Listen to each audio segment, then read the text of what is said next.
Nosso tema no retiro desse ano foi... Qual foi mesmo? Isso, e a Bíblia sempre teve razão. E por que se teve no passado? A gente sabe que a Bíblia sempre tem razão. Mas a nossa ideia com essa temática era de mostrar que ao longo da história, enquanto várias ideologias, várias filosofias foram surgindo, tentando separar a fé da ciência, em todo esse tempo a Bíblia sempre teve razão. Mesmo apesar das tentativas humanas de desacreditar a Bíblia, de retirar o crédito, a autoridade da Bíblia, a gente tem tentado mostrar que a Bíblia sempre teve razão. E a minha palestra aqui nessa ocasião, ela tem esse viés mais histórico e filosófico. Então, eu quero tentar mostrar aqui pelo menos um pouquinho, né, não é nada exaustivo, mas é a gente ter uma pequena ideia de como que essa separação entre fé e ciência foi surgindo ao longo da história. Então, o nosso tema para a palestra de hoje é como chegamos aqui. Como foi que nós chegamos em um momento em que, se você procurar desenvolver alguma ciência partindo da sua fé, partindo da fé cristã, você vai ser taxado de ignorante, de fundamentalista, de retrógrado e outras coisas. Como é que nós chegamos aqui? E o subtítulo, o avanço da ciência moderna e sua gradual ruptura com a fé. Vamos orar mais uma vez, fechar nossos olhos, orar ao Senhor e pedir que Ele nos ajude a compreender um pouco mais sobre esse assunto. Pai Santo, Deus de amor, Deus de misericórdia, nós te louvamos, exaltamos o teu nome e reconhecemos que tu és o Criador, o sustentador de todas as coisas. E nós aqui, teus filhos reunidos neste momento, pedimos, ó Deus, que o Senhor continue nos ensinando, nos dê coração ensinável, ó Pai, para que venhamos a amar cada vez mais a tua palavra e a partir dela venhamos a nortear todos os nossos pensamentos, todas as nossas ideias, todas as nossas práticas, Pai. Pedimos que o Senhor, então, nos dê ainda mais do Teu Espírito Santo, para que venhamos a compreender estes assuntos, e estes assuntos compreendidos, então, à luz da Tua Palavra, que é eficaz, suficiente e inerrante, que nos alimenta a alma de maneira completa e perfeita. Assim nós oramos e pedimos que o Senhor nos abençoe neste momento. Em nome de Jesus. Amém. Bom, qual é o roteiro dessa apresentação? Essa apresentação é dividida em 4 partes. Primeiramente eu pergunto, fé e ciência são incompatíveis? E eu já começo dando aqui o embasamento bíblico que mostra que a fé que emana das Escrituras, ela já parte de pressupostos, guardem essa palavra, porque ela vai ser bastante usada aqui ao longo dessa palestra. A fé, ela é cheia de pressupostos que norteiam a forma como nós devemos entender a ciência, desenvolver a ciência nas mais variadas áreas. Depois eu passo para 2 momentos de conceituação. Eu vou dar conceitos. Eu vou dizer o que eu estou chamando de fé nessa palestra, porque fé é um termo muito abrangente, que pode ser usado de várias maneiras para tratar de várias coisas. E depois eu vou dizer o que eu estou chamando de ciência. Ciência também trata de várias coisas, vários elementos, inclusive na palestra do Mateus, eu imagino que ele tenha apresentado algumas definições de ciência. E eu vou trabalhar com ciência em algum sentido específico também. Dessa primeira parte, eu vou para a parte 2 e eu passo a mostrar fé e ciência em alguns períodos específicos. Então eu vou falar da Idade Média, aproximadamente ali do ano 500 ao ano 1400 depois de Cristo.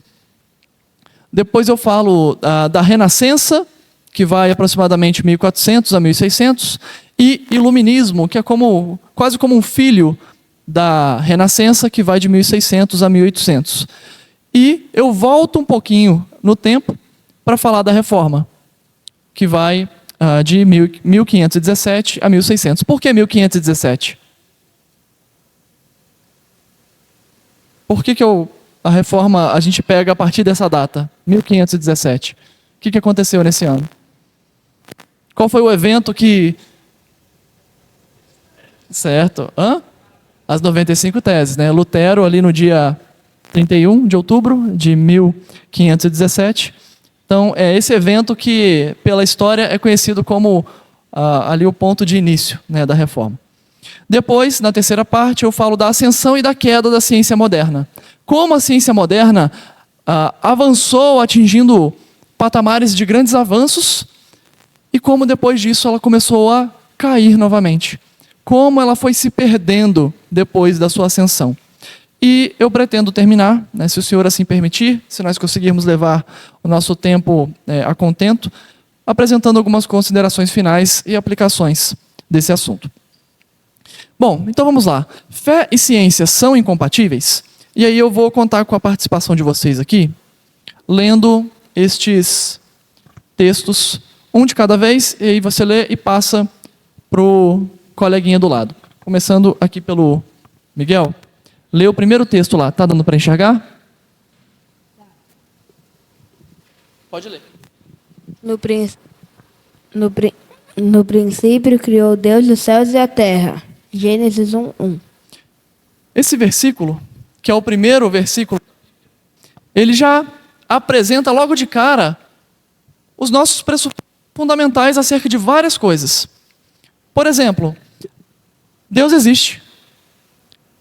A Bíblia já começa partindo dessa premissa. Deus existe e Ele criou os céus e a terra. A Bíblia não gasta nenhum tempo tentando provar a existência de Deus. Ela... Oi? O que aconteceu? Não, tá bom. Foi? Ok. A Bíblia não tenta explicar a existência de Deus, provar a existência de Deus. Não, ela parte disso como pressuposto. Deus existe. Então já passa a dizer, no princípio criou Deus os céus e a terra. Deus existe e Ele criou os céus e a terra. Próximo versículo, pode passar o microfone para o Pedro.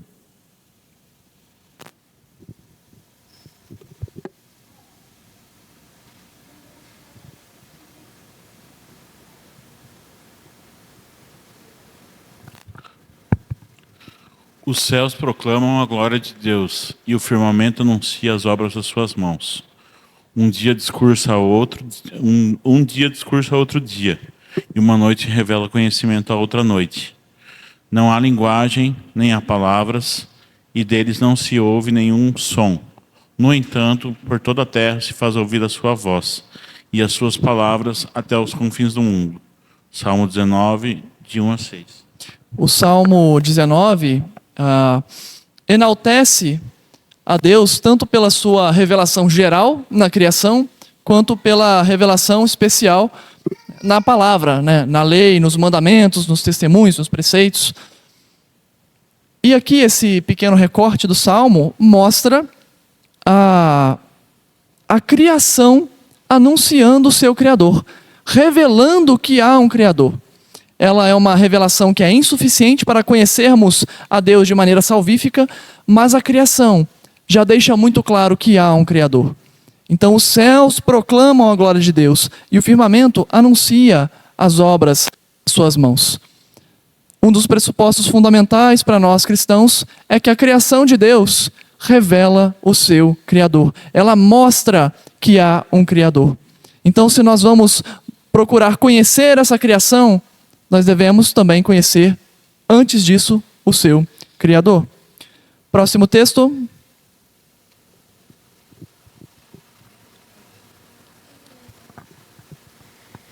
A ira de Deus se revela do céu contra toda a impiedade e perversão dos homens, que detêm a verdade pela injustiça. Porquanto o que Deus se pode conhecer é manifesto entre eles, porque Deus lhes manifestou, porque os atributos invisíveis de Deus, assim o seu eterno poder, como também a sua própria divindade, claramente se reconhecem, desde o princípio do mundo, sendo percebidos por meio das coisas que foram criadas. esse texto aqui de Romanos segue na linha também daquele dos Salmos. E aqui nós vemos que a ira de Deus se revela contra a impiedade, contra a perversão dos homens, que detêm a verdade pela injustiça, porque aquilo que se pode conhecer de Deus não está oculto, mas é manifesto entre eles. Porque os atributos invisíveis de Deus, seu eterno poder, a sua própria divindade, se reconhecem claramente desde o princípio do mundo. Ou seja, ninguém pode alegar que nunca teve nenhuma ideia de que existe um Deus, de que existe um Criador. Porque mesmo que não tenha ouvido a palavra, mesmo que não tenha conhecido a revelação especial de Deus, a criação já declara com todas as letras: há um Criador. Há um Criador divino, poderoso, majestoso. Fazer qualquer tipo de ciência sem considerar isso levará certamente a caminhos bem tortuosos. Próximo texto. Onde estavas tu, quando eu lançava os fundamentos da terra? Dize-me, se tens entendimento. João 38:4. Jó, aqui é Jó. Desculpa. Jó, na sua angústia, ele questiona Deus. E Deus então responde com questionamentos também, né, com uma série de questionamentos. E Deus pergunta aqui, mostrando que o seu conhecimento, que a sua sabedoria é infinitamente maior daquilo que o homem pode compreender. Que o entendimento humano é limitado, enquanto o entendimento de Deus, a sabedoria, o conhecimento de Deus é infinito. Então Deus pergunta: onde estavas tu quando eu lançava os fundamentos da terra? Você que está aí com tantas afirmações, onde você estava quando eu lancei os fundamentos da terra? Dize-me se tens entendimento. Deus se apresenta aqui nas Escrituras como aquele que lançou os fundamentos de todas as coisas. E todo conhecimento pertence a Ele. Próximo texto. O temor do Senhor é o princípio do saber. Mas os loucos desprezam a sabedoria e o ensino. Provérbios 17. O livro de Provérbios é 1:7. 1:7. Provérbios 1, 7. Isso aí. O livro de Provérbios é cheio de menções sobre o temor do Senhor. E o temor do Senhor como sendo o princípio do saber. Tanto Provérbios quanto Salmos, alguns outros textos da Bíblia enfatizam também esse temor do Senhor como sendo o princípio do saber. Se nós partimos disso, partimos da verdade bíblica como um pressuposto, nós sabemos que não há nenhum saber, nenhum conhecimento verdadeiro, genuíno, que não esteja alicerçado em Deus. O temor do Senhor é o princípio do saber, mas os loucos desprezam a sabedoria e o ensino. Uma das razões da ciência ter se distanciado tanto do bom caminho é justamente porque ela se distanciou do temor do Senhor. Nós veremos isso mais para frente. Próximo, Salmo 36. Pois em ti está o manancial da vida, na tua luz vemos a luz. Salmos 36, 9. Em Deus está o... O microfone está com algum probleminha. Em Deus está o manancial da vida, ou seja, a vida flui de Deus. Nós vamos falar bastante sobre isso aqui também. E se a vida pode ser compreendida, se podemos estudar a vida de alguma maneira, é porque Deus organizou essa vida, ordenou essa vida de maneira que ela é compreensível. Ele é aquele que faz com que a vida flua. E além disso, esse texto fala: na tua luz vemos a luz. Ou seja, se nós queremos a iluminação, nós precisamos recorrer a Deus. Isso vai ser ainda mais claro quando nós falarmos do iluminismo, que foi chamado século das luzes, quando o homem procurou a luz, procurou as respostas em si mesmo. E os efeitos, nós veremos mais adiante. Próximo.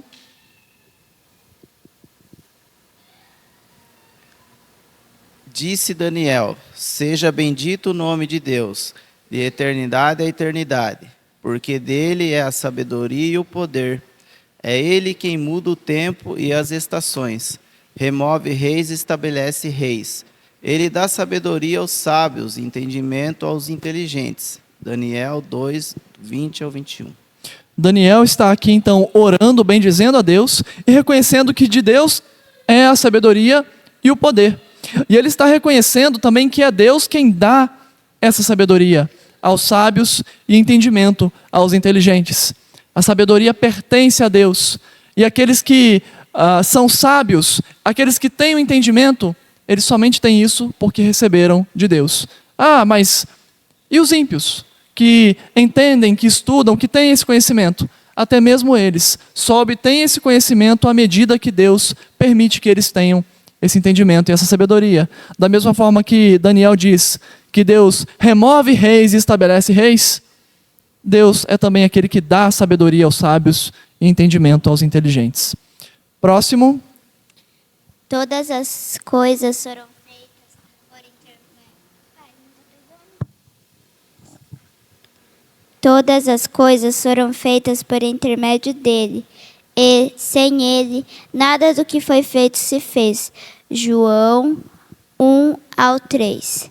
Então, todas as coisas foram feitas por intermédio dele. Dele quem? De quem que João está fazendo? De quem que João está falando aqui? De Deus? Jesus. Jesus é Deus, certo?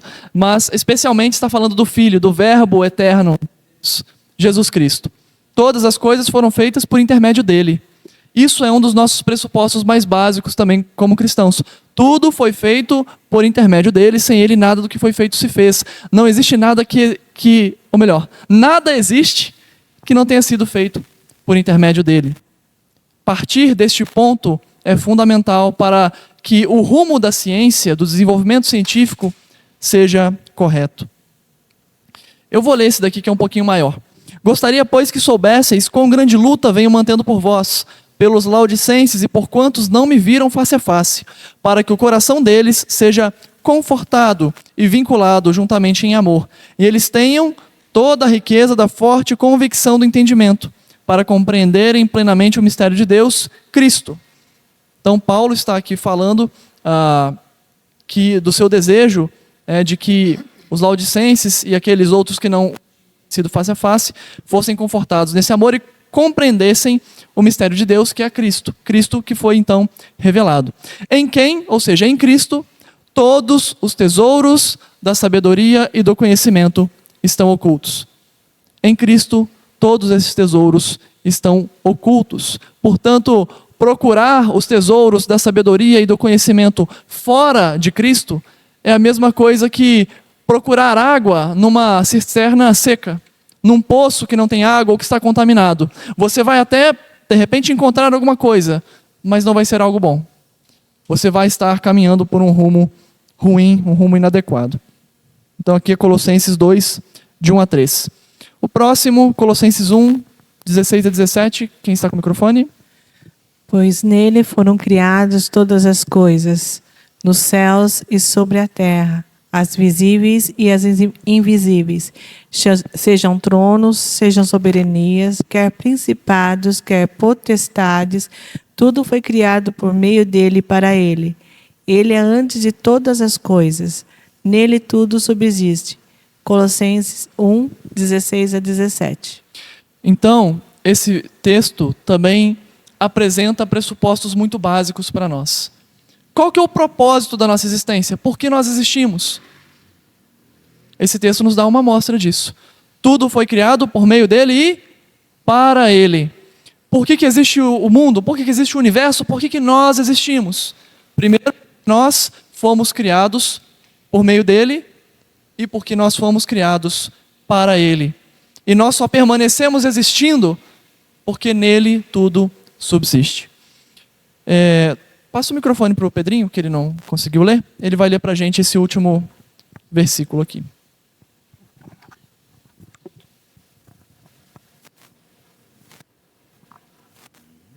Eu sou o caminho, a verdade e a vida. João 14, 6. Isso aí. Então Jesus está aqui afirmando a sua exclusividade. Ele é o caminho, ele é a verdade e ele é a vida. Não há verdade que não encontre correspondência em Jesus. Toda verdade é verdade de Deus. A verdade não é apenas um punhado de preceitos, não é apenas um punhado de ideias, não. A verdade é uma pessoa perfeita, imutável, eterna. A verdade é Cristo Jesus. Então, esses textos evidenciam pelo menos 3 coisas. Evidenciam que Deus é o princípio da existência de todo conhecimento, inclusive aquele que chamamos de científico. Então, se Deus ele detém a sabedoria, ele detém o entendimento, se o princípio do saber é o temor do Senhor, todo conhecimento, inclusive o que nós chamamos hoje de ciência, pertence a Deus. Deus detém todo esse conhecimento. Segunda coisa, toda verdade é proveniente de Deus. Não há verdade que não flua dele. E em terceiro, a ciência e a fé não se contradizem.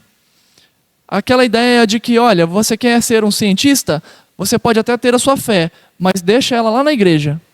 E se você for fazer ciência, você vai para o laboratório e faça ciência de acordo com as normas científicas, com as convenções científicas. Essa ideia está errada, porque ciência e fé não se contradizem. Uma vez que aquele que é o doador da fé, aquele que incute a fé nos nossos corações, é também o criador das verdades científicas. O criador de todas as coisas é também aquele que nos dá a fé. Então, essas coisas não podem, em hipótese alguma, ser contraditórias. Bom, e o que eu vou chamar de fé no decorrer dessa palestra? O termo fé, ele tem vários significados. Ele pode ser apresentado numa série de situações diferentes. Por exemplo, para ser equivalente à sã doutrina. Quando Paulo vai exortar Timóteo a permanecer firme na sã doutrina, a combater aqueles que estão se opondo à sã doutrina, ele está falando de fé. Fé como aquele conjunto de doutrinas, aquele conjunto de ensinamentos que foi legado por Cristo, aquele conjunto de ensinamentos que foi ensinado pelos apóstolos. Então, a sã doutrina é chamada também de fé. Quando eu falo de fé, eu posso também estar me referindo a alguma tradição religiosa. Por exemplo, a fé reformada, ou a fé católica, a fé espírita, enfim. Quando eu falo de alguma tradição histórica ou religiosa, eu posso também estar falando de fé. Eu posso usar o termo fé justamente para me referir à fé salvadora. Quando Paulo, escrevendo aos Efésios, diz: porque pela graça sois salvos, mediante a fé, e isto não vem de vós, é dom de Deus, ele está se referindo à fé salvadora, a fé que Deus incute no nosso coração e a fé por meio da qual nós somos salvos. Quando Paulo também fala que o justo viverá pela fé, é a fé salvadora. Quando nós podemos também ver, né, esse termo fé sendo usado a algum milagre, né, alguém que teve fé em algum milagre, alguém que teve fé quando Jesus realizou alguma cura ou alguma dos sinais maravilhosos que ele fez. Eu posso usar o termo fé para tratar de algum objeto ou situação. Por exemplo, eu tenho fé que meu time vai ganhar o campeonato esse ano, né? A gente usa, o palmeirense está até rindo aqui já.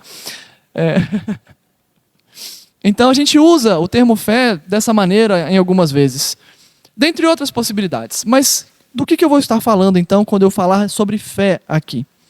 O que precisamos ter em mente no debate entre fé e ciência é a fé como confiança básica e prévia em certos pressupostos, né? Falei dessa palavrinha mágica que a gente vai ter que lembrar, e se tem alguma coisa que vocês vão sair daqui lembrando, pelo menos essa palavra, pressupostos. Todas as turmas que passaram comigo até agora, eu bati bastante nessa tecla. Os pressupostos não podem, muitas vezes, ser provados empiricamente.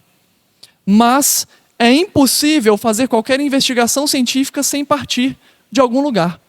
Para que eu chegue a alguma conclusão, eu preciso ter alguma premissa, algum pressuposto. Eu preciso partir de algum lugar. Se eu quero chegar a uma conclusão, se eu quero dar um passo à frente, eu preciso ter pelo menos uma base da qual eu estou saindo. Então, os pressupostos são aqueles compromissos mais básicos que moldam a forma como uma pessoa entende o mundo. E a junção dos nossos pressupostos vai, então, desenvolvendo a nossa cosmovisão, ou seja, a nossa visão de mundo, a forma como nós enxergamos o mundo, como nós respondemos, reagimos e fazemos as coisas que nós fazemos. Os pressupostos são o ponto de partida dos nossos raciocínios e da forma como entendemos o mundo e tudo mais. Então, existem algumas perguntas que nós podemos fazer que revelam os nossos pressupostos. Pelo menos 7, né, que revelam os nossos pressupostos mais fundamentais.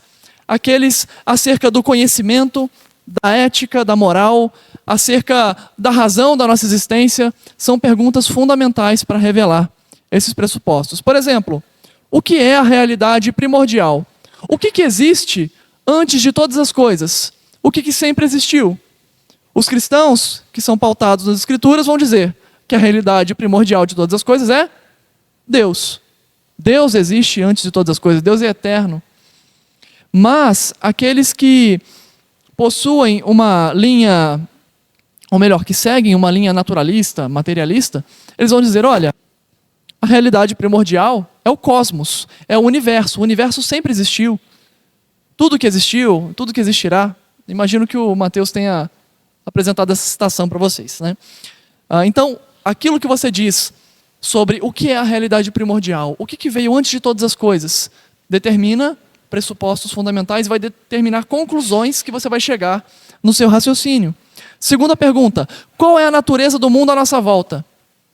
A natureza do mundo ao nosso redor é ordenada, ou seja, ela demonstra padrões, ela demonstra organização, intencionalidade, ou ela é caótica? Ela é tudo por acaso. É bagunça que vai gerando outras coisas e que vai gerando outras coisas. Por exemplo, a gente passa por um jardim depois de uma tempestade. E a gente olha e está ali tudo cheio de mato, folhas para todo lado, um canteiro, um vaso de planta que tinha caiu. E a gente olha, isso é o quê? Ordem ou é caos? É caos. E depois de um tempo a gente passa ali de novo e vê que já não tem mais folhas pelo chão, as flores estão bonitas, aquele vaso que estava caído agora está no seu lugar, está tudo bem organizadinho, varrido. Isso revela ordem. Alguém foi lá e arrumou aquele caos. Deu ordem a tudo aquilo. Então, como é o mundo à nossa volta? Qual a natureza do mundo à nossa volta? Aqueles que dizem que ela é ordenada chegarão a conclusões diferentes daqueles que dizem que ela é caótica, que ela é ao acaso. Terceira pergunta, o que é o ser humano? Para o cristão, o ser humano é criado à imagem de Deus. E para alguém que não segue esses mesmos pressupostos, o homem pode ser várias coisas, como, por exemplo, um animal que evoluiu. O resultado de milhões de anos de uma criatura que saiu de estágios anteriores até chegar no estágio em que está hoje, sendo então a espécie dominante e tudo mais. Então, pressuposto que não pode ser provado, mas é o ponto de partida para uma investigação, para uma busca científica. Quarta pergunta, o que acontece após a morte? E aí nós temos também várias linhas. Nós cremos que após a morte, o espírito já daqueles que foram salvos descansa no Senhor, já desfruta do gozo, da alegria no Senhor, mas que será reunido novamente ao seu corpo, o corpo que será glorificado. Nós temos a ressurreição como um pressuposto. Outros vão dizer que é a reencarnação. Após a morte, a alma então reencarna em uma outra pessoa ou em um outro animal, enfim. E há aqueles também que dizem que após a morte é pessoal.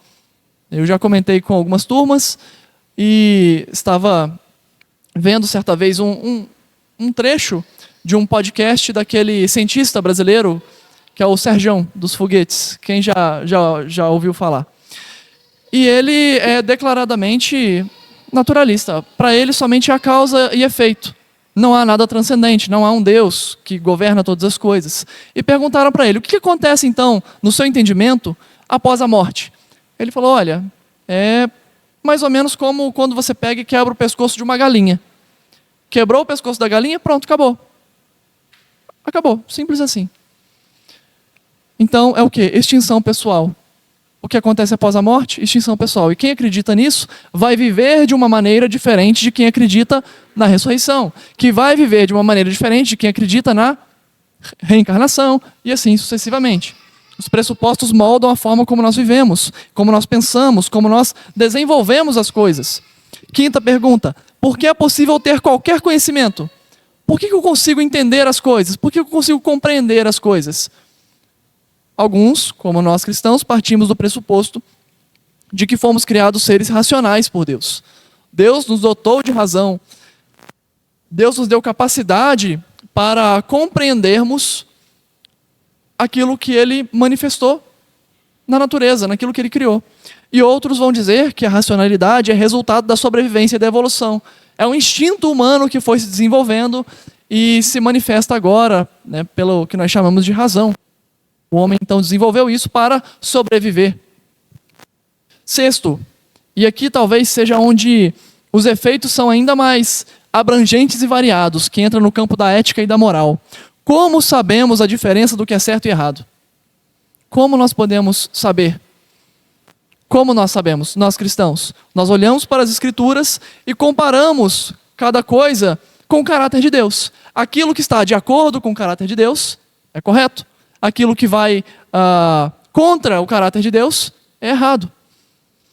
Mas há também aqueles que vão dizer que o certo e o errado é determinado socialmente, culturalmente, ao longo da história. O certo e errado muda, né? Como, por exemplo, práticas que no passado eram toleradas e que são toleradas ainda hoje em outras culturas, como, por exemplo, a poligamia.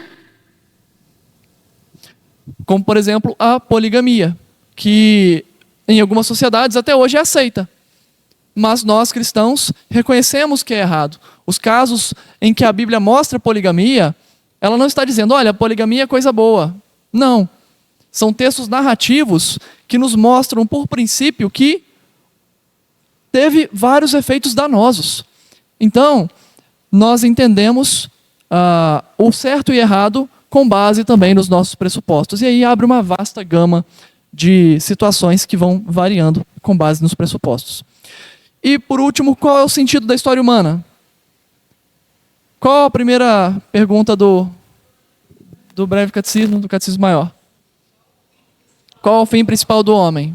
E a resposta?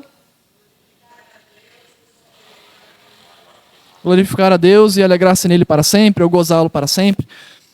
A ideia é essa mesmo. Então, para nós cristãos, qual o sentido da história humana? Não só da história humana, qual o sentido de todas as coisas, de toda a criação? Glorificar a Deus. E nós existimos para glorificar a Deus e nos alegrarmos nele para sempre. Mas aqueles que defendem pressupostos diferentes podem chegar à conclusão de que o sentido da história humana é sobrevivência. Então, o homem é hoje um animal que, depois de longos processos evolutivos, de longas eras históricas, chegou num ponto em que conseguiu dominar o mundo, como tornou-se espécie dominante, e seu objetivo agora é sobreviver. Que essa geração consiga perpetuar a próxima geração e a próxima geração. Esse é o sentido da história humana para muitos.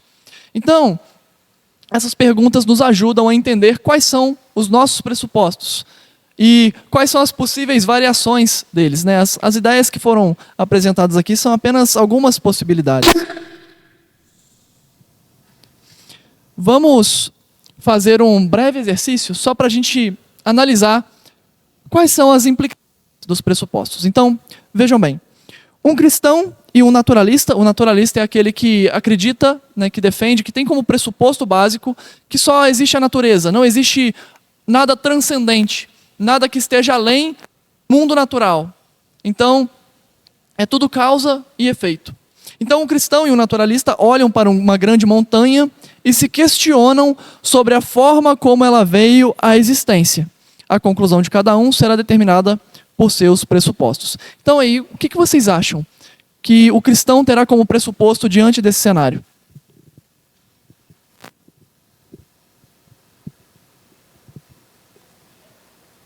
Deus criou a montanha. Isso aí, o que mais? Que Deus existe, muito bom. O que mais? Que Deus criou a terra, isso. Então, com base nessas ideias, nesses pressupostos, ele vai concluir o quê? Sobre a montanha.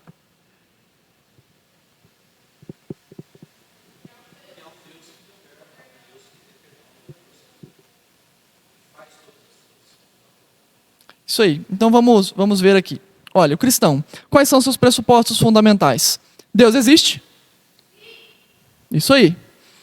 Deus é o criador e sustentador de todas as coisas. A natureza é inteligível, ou seja, eu posso compreender a natureza porque ela reflete a ordem divina. E as causas naturais são meios, não causas últimas. O cristão reconhece que Deus é a causa primária. Lembra que no retiro passado a gente tratou desse assunto? Causas primárias, causas secundárias. Então, Deus é a causa primária e as causas naturais, ou seja, os processos geológicos e meteorológicos que vão gerando aquela montanha, que vão interferindo naquela montanha, são ordenados por Deus. Então a sua conclusão é: esta montanha existe porque Deus criou o mundo com ordem e propósito. Os processos geológicos são instrumentos da providência divina. Presbítero Itamar? Não, isso me faz lembrar os Salmos, né? E aí o salmista ele fala do Criador e de quem ele põe a confiança, né? Uhum. Ele fala que leva meus olhos para os montes, de onde me virá o socorro, né? Sim. Meu socorro vem do Senhor que fez os céus e a terra. Então, está além daquela criação que o próprio Deus criou, né? Exatamente. Ele criou todas as coisas e ele sustenta todas as coisas, né? E por isso que nós podemos, então, recorrer a ele com segurança, com confiança. E o naturalista? Né? Quais são os pressupostos do naturalista?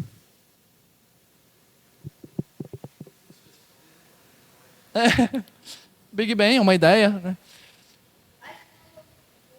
Isso. Mas o que mais? O naturalista, o que ele vai pensar sobre Deus?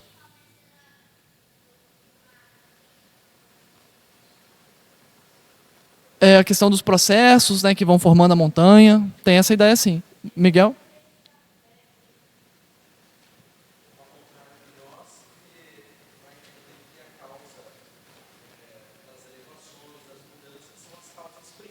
Sim.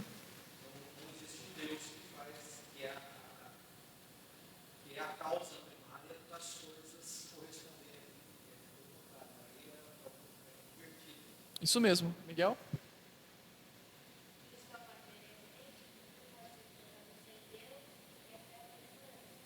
Boa, boa.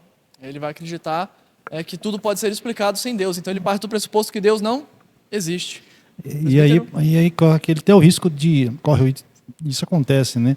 De vez de adorar o Criador, começam a adorar a criação, né? Sim. A gente vai ver quais são os efeitos disso. Quando o homem deixa de olhar para o absoluto, que é Deus, e começa a olhar somente para a criação. Pedrinho? Isso. Ele vai acreditar que Deus não existe. Então, pressupostos fundamentais do naturalista: não existe realidade transcendente, ou seja, não existe nada que não esteja no cosmos, na natureza. Não existe Deus. A natureza é um sistema fechado de causa e efeito. Não existe nada que interfira nesse sistema vindo de fora. Apenas causas materiais são admissíveis e a ciência é a autoridade última. Então, qual que é a conclusão do naturalista? Esta montanha surgiu exclusivamente por processos naturais ao longo de milhões de anos sem propósito ou direção. Então, com base em cada pressuposto, conjunto de pressupostos de cada um, as conclusões são diferentes. Miguel levantou a mão primeiro, depois a Ana Lu.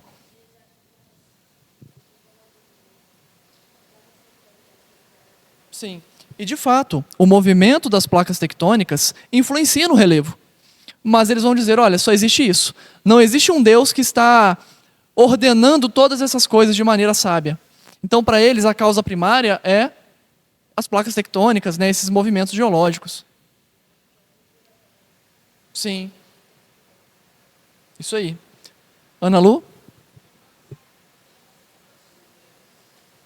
É como se a criação funcionasse por si só, né, como uma máquina nesse sentido.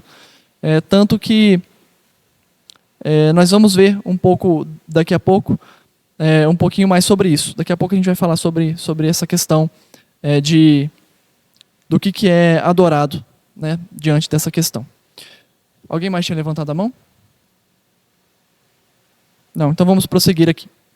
Bom, diante disso, vamos considerar fé nessa discussão como sendo os pressupostos básicos da fé cristã. E onde nós encontramos esses pressupostos?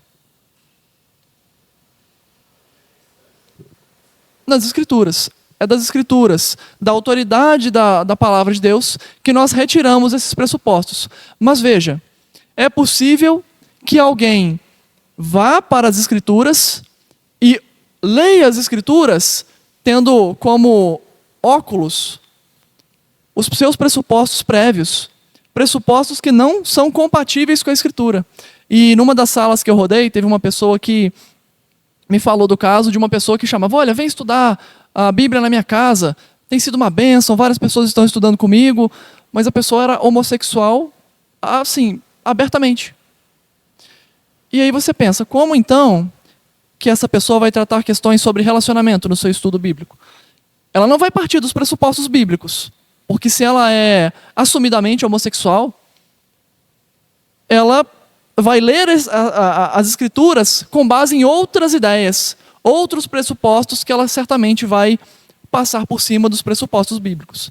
Então, estou falando aqui das Escrituras como elas de fato são. Os pressupostos bíblicos como eles de fato são, sem a influência daquilo que nós trazemos de fora, daquele fermento estranho que nós colocamos na massa. Então, esses pressupostos entendimento do mundo, inclusive a forma como nos relacionamos com a ciência. Até aqui, todo mundo comigo? Ficou alguma dúvida? Então vamos seguir. O que eu vou chamar de ciência? Ciência também é um termo muito abrangente, né? Trata de várias áreas, de vários campos, mas eu vou ficar aqui com aquilo que Schaeffer fala sobre ciência no livro Como Viveremos. Quem já teve algum contato com Schaeffer ou com esse livro? Como Viveremos, Francis Schaeffer? Algumas coisas, né? O Francis Schaeffer foi um pastor, teólogo batista, um dos grandes pensadores cristãos do século passado. Teve bastante contribuição nessa área histórica, na questão social também. Ele tinha uma visão da sociedade muito interessante. E também no diálogo, né, da fé com a ciência ele faz um bom trabalho. E foi esse livro, Como Viveremos, foi o carro-chefe da minha pesquisa. Tem outras obras que eu pesquisei, depois eu apresento no final, mas Como Viveremos foi um livro que eu segui bastante aqui. Bom, então Schaeffer, trabalhando esse assunto, diz o seguinte: a ciência divide-se em duas partes. A primeira trata das manifestações do mundo físico, ou seja, o que acontece no mundo físico, o que eu consigo observar nesse mundo físico, e a segunda da posterior aplicação prática das suas descobertas no campo tecnológico. Então, aquilo que eu observo no mundo físico, aquilo que eu observo na natureza, e como eu aplico o que eu observei. O que eu faço com esse conhecimento que eu obtive? Eu vou dar um exemplo aqui. Bom, em outras palavras, ciência é o conhecimento em si, e o que eu faço com esse conhecimento? É nesses termos que eu vou trabalhar ciência. O conhecimento em si e o que é feito desse conhecimento. Como, por exemplo, aqui a lei da gravidade. Quem foi que formulou essa lei? Quem se lembra? Newton. Isaac Newton, a gente vai falar algumas vezes sobre ele aqui. E Newton estava de boa, debaixo da árvore lá, relaxando, e de repente cai um fruto na sua cabeça, é uma maçã. Diz a história que foi mais ou menos assim. E aí ele ficou pensando sobre como isso acontece. Sobre essa questão de por que os objetos caem, por que eles seguem em direção ao chão.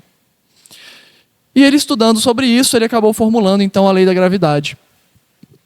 Ele formulou algo que já existia, ele não inventou a lei da gravidade, ele só identificou aquilo que já estava na criação de Deus. Então qual que é a manifestação da gravidade? Corpos com massa se atraem entre si. Por isso as coisas caem, uma vez que a terra exerce força sobre elas. Então, se eu pego... Não tem nada levinho aqui para eu pegar. Enfim, se eu pegar qualquer coisa e soltar aqui sobre essa mesa, ela vai cair. Por quê? Porque há uma massa maior que está atraindo essa em sua direção. E qual que é essa massa? A massa que está na Terra, a massa que está puxando para o centro da Terra. Isso não é apenas na Terra, mas os astros, planetas, estrelas, as galáxias, todas elas funcionam dentro dessa dinâmica de gravidade. Então essa é a manifestação, isso é o que é observado.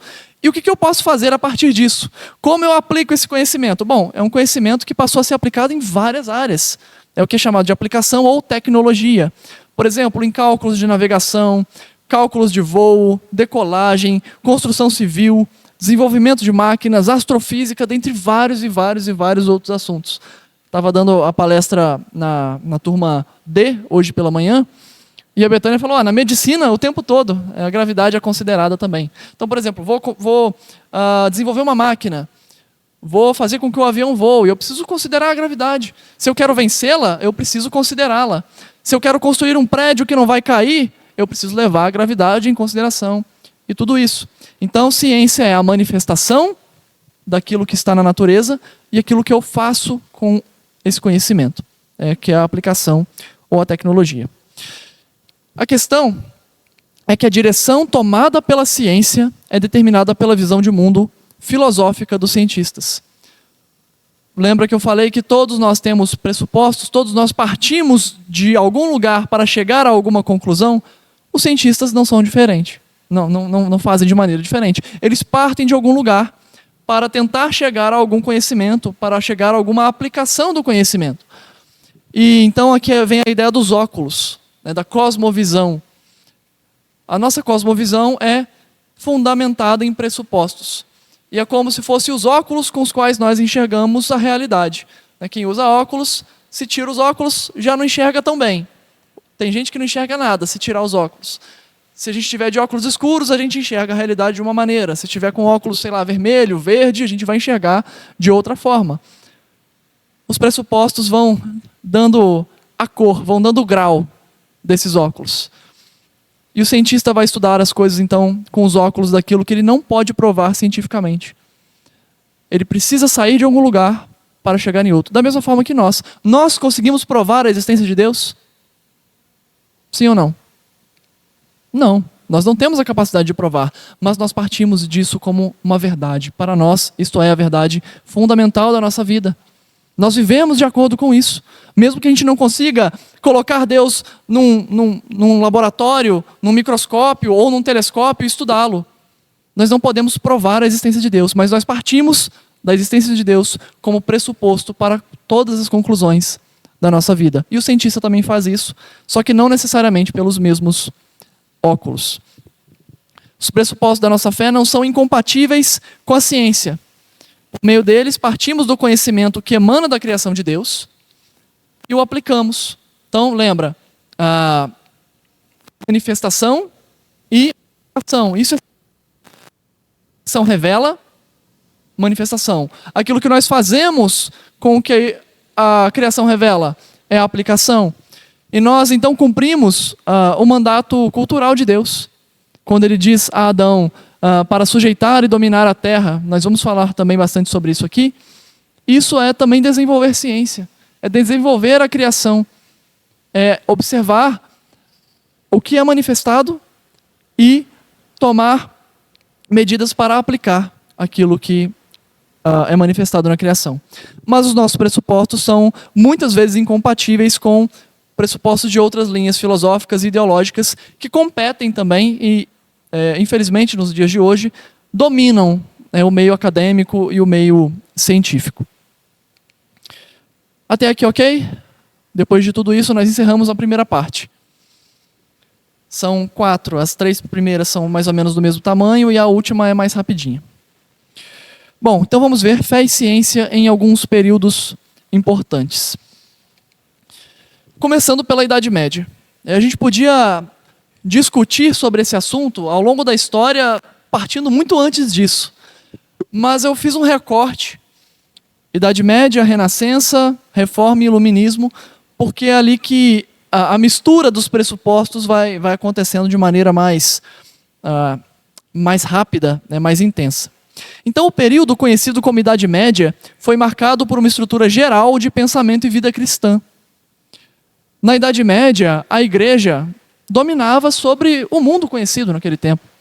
Ela exercia a sua dominância e a Europa era vista, no caso, como o reinado de Cristo. Era dali que partia todas as ações da igreja, partia da Europa.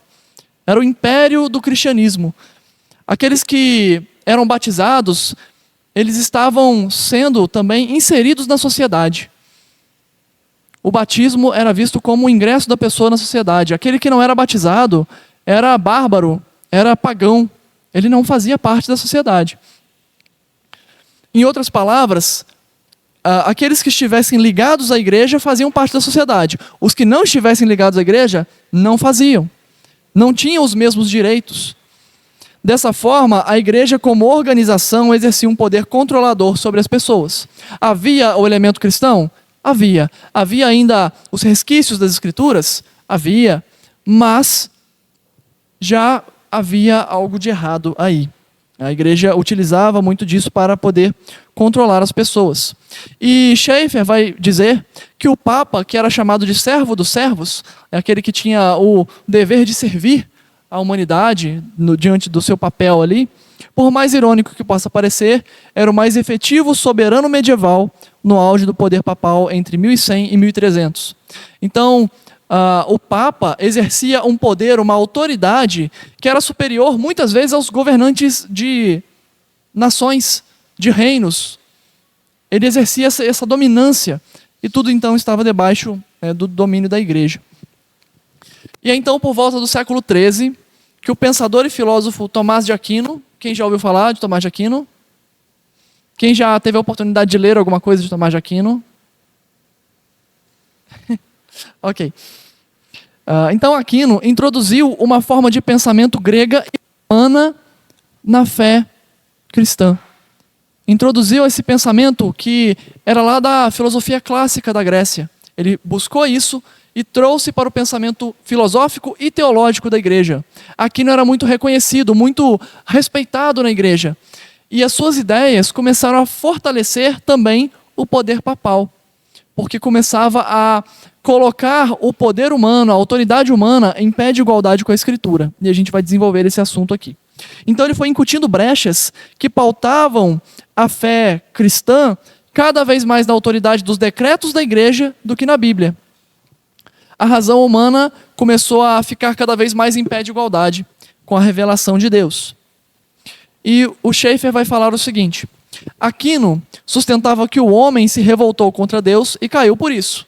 Até aqui, de acordo. O homem se revoltou contra Deus, se rebelou contra Deus, pecou e caiu por isso.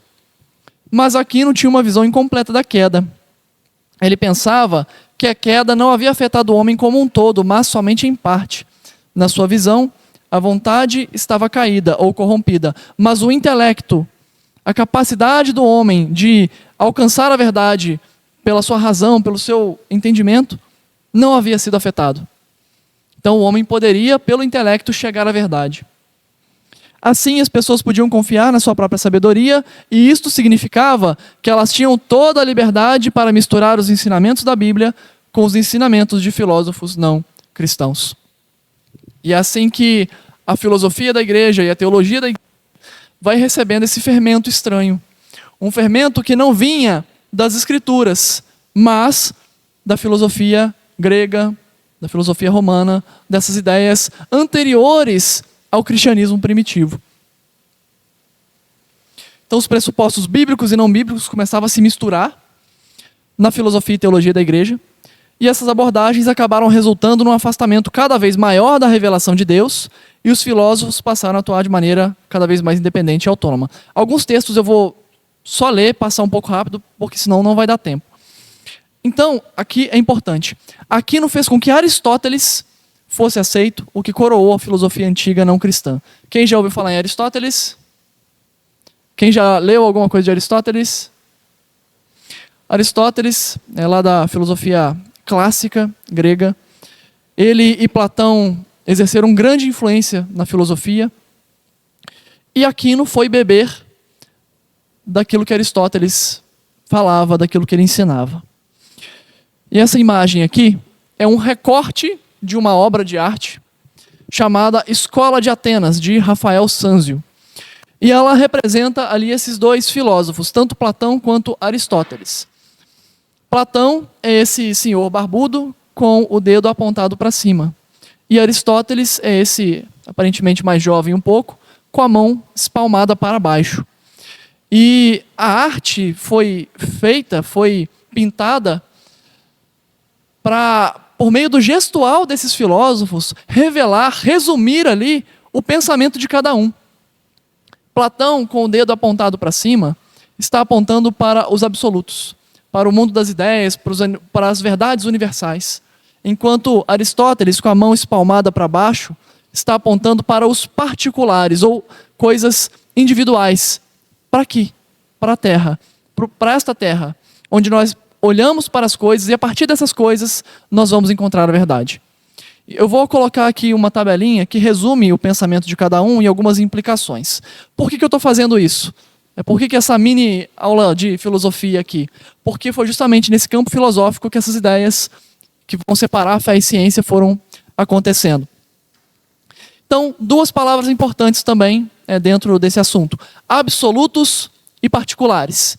Verdades absolutas e individuais, ou coisas individuais, que são chamadas de particulares. Então, como que Platão lidava com os absolutos? Que são essas ideias, essas formas. Platão dizia, olha, os absolutos, essas verdades absolutas, são eternas, imutáveis, perfeitas, independentes do mundo material. Elas são o padrão definitivo. A partir das coisas absolutas é que eu posso olhar e dar sentido para as coisas particulares. Já Aristóteles, ele falava, não é bem assim. Existem os absolutos? Sim, mas eles não existem independentemente. Eles existem nos particulares. Então, olhando para as coisas individuais, para as coisas particulares, eu consigo desenvolver, compreender aquilo que é a verdade. Eu vou explicar melhor, mas eu só vou passando primeiro para mostrar o que eles pensavam sobre isso. Platão dizia, entendia no caso, que os particulares são mutáveis, imperfeitos e temporais. São coisas que podem até em algum momento manifestar alguma verdade, manifestar alguma virtude, mas elas não são o padrão para você chegar nessa verdade absoluta. E Aristóteles falava então que os particulares são a matéria, ou seja, do que algo é feito, e a forma, o que é. Por exemplo, isso daqui é uma mesa. Forma, mesa. Do que é? Madeira. Então, Aristóteles trabalhava nessa linha. Então, por exemplo, se você estivesse caminhando com eles lá pela Grécia Antiga e perguntasse, Platão, o que é a beleza? Como eu faço para chegar à verdade daquilo que é a beleza? Platão ia dizer, olha, você precisa elevar a sua mente para o mundo das ideias e procurar descobrir um padrão que seja eterno, imutável, perfeito e independente do mundo material de beleza. Então, assim, você chegará ao absoluto, né, do que é beleza. E aí Aristóteles ia falar, não, Platão, não é assim. Olha, por exemplo, essa flor. Tem alguma flor aqui? Tem uma flor aqui. Olha essa flor. Essa flor revela a beleza. Então, a partir das flores, eu consigo chegar a um princípio universal de beleza. De várias coisas que revelam certa beleza, eu posso observá-las e chegar então nesse padrão verdadeiro de beleza. E aí Platão ia dizer, não, Aristóteles, mas as flores são mutáveis. Elas estão belas hoje. Amanhã, elas podem estar murchas. Amanhã elas podem morrer. Elas podem cair. As pétalas podem cair. Elas são mutáveis, imperfeitas e temporais. Nós não podemos chegar a um padrão absoluto de beleza olhando para as flores. E assim seguiria a discussão dos dois. Ou, por exemplo, você pergunta, Platão, o que é a justiça? Qual é o princípio absoluto de justiça? Platão ia dizer, olha, você precisa levar a sua mente para o mundo das ideias e encontrar um padrão que seja eterno, imutável, perfeito, independente do mundo material, que revele essa justiça absoluta. Aristóteles ia falar, olha, você precisa olhar para os homens e compreender como a justiça se manifesta entre os homens. E a partir disso tirar um princípio do que é justiça. Então, enquanto Platão reconhecia que é necessário algo transcendente para você compreender as verdades, Aristóteles dizia que você olhava para as coisas individuais para compreender isso. Deu para entender ou ainda está confuso? Deu? Tranquilo? Certinho? Então, para Platão, a verdade está nos absolutos, naquilo que é imutável, que é eterno, que é perfeito. Você só vai encontrar a verdade absoluta lá, nesses absolutos. Enquanto que Aristóteles ia dizer que a verdade está nas coisas particulares. Você olha para a natureza e, a partir da natureza, você consegue formular uma ideia do que é a verdade. Para Platão, o conhecimento começa no conhecimento dos absolutos, né? Você precisa levar a sua mente para esse mundo das ideias. E, para Aristóteles, o conhecimento começa nos sentidos e se aperfeiçoa no intelecto. Por exemplo, na minha visão, na minha audição, no meu tato, eu consigo compreender as coisas, processar essas informações do meu intelecto e chegar a um resultado, a uma conclusão do que é a verdade.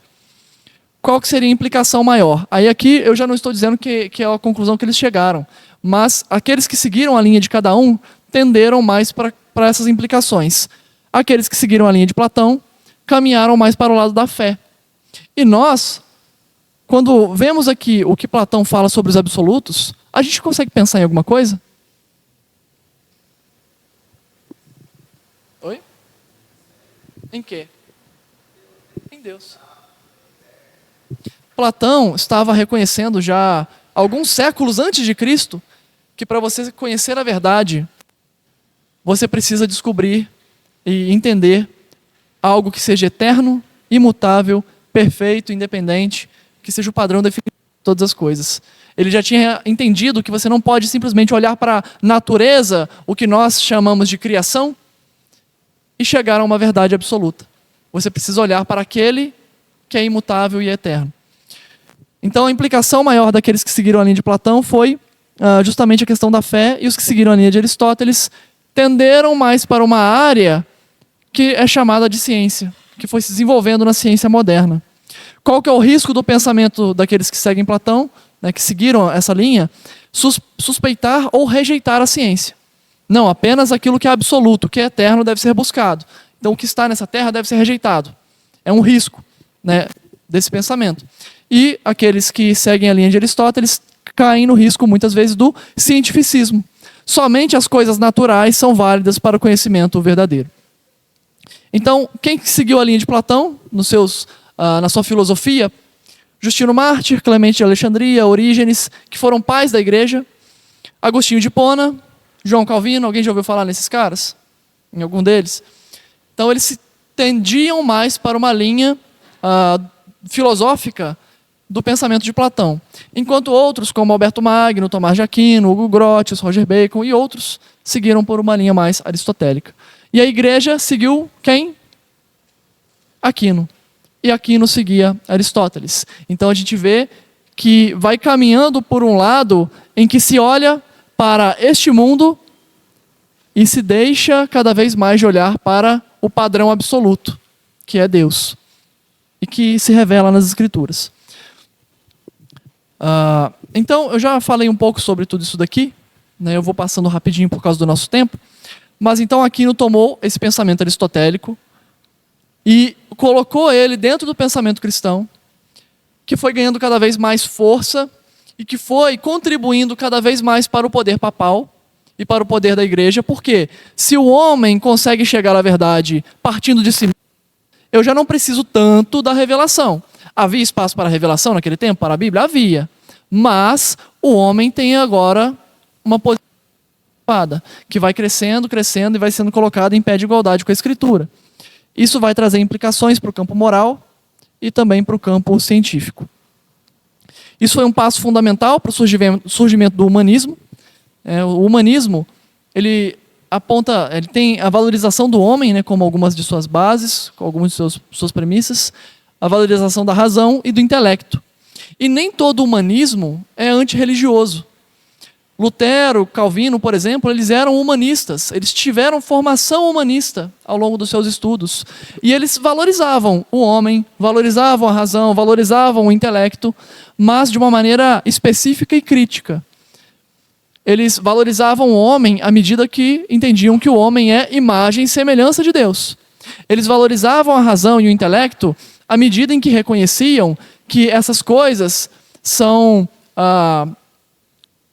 capacidades que Deus deu ao homem para desenvolver a criação, para se relacionar e tudo mais. Mas o humanismo vai então cada vez mais se degenerando e tirando Deus do centro e colocando o homem no lugar. Então a autoridade da igreja passou a ter precedência sobre os ensinamentos da Bíblia. E não foi de uma hora para outra.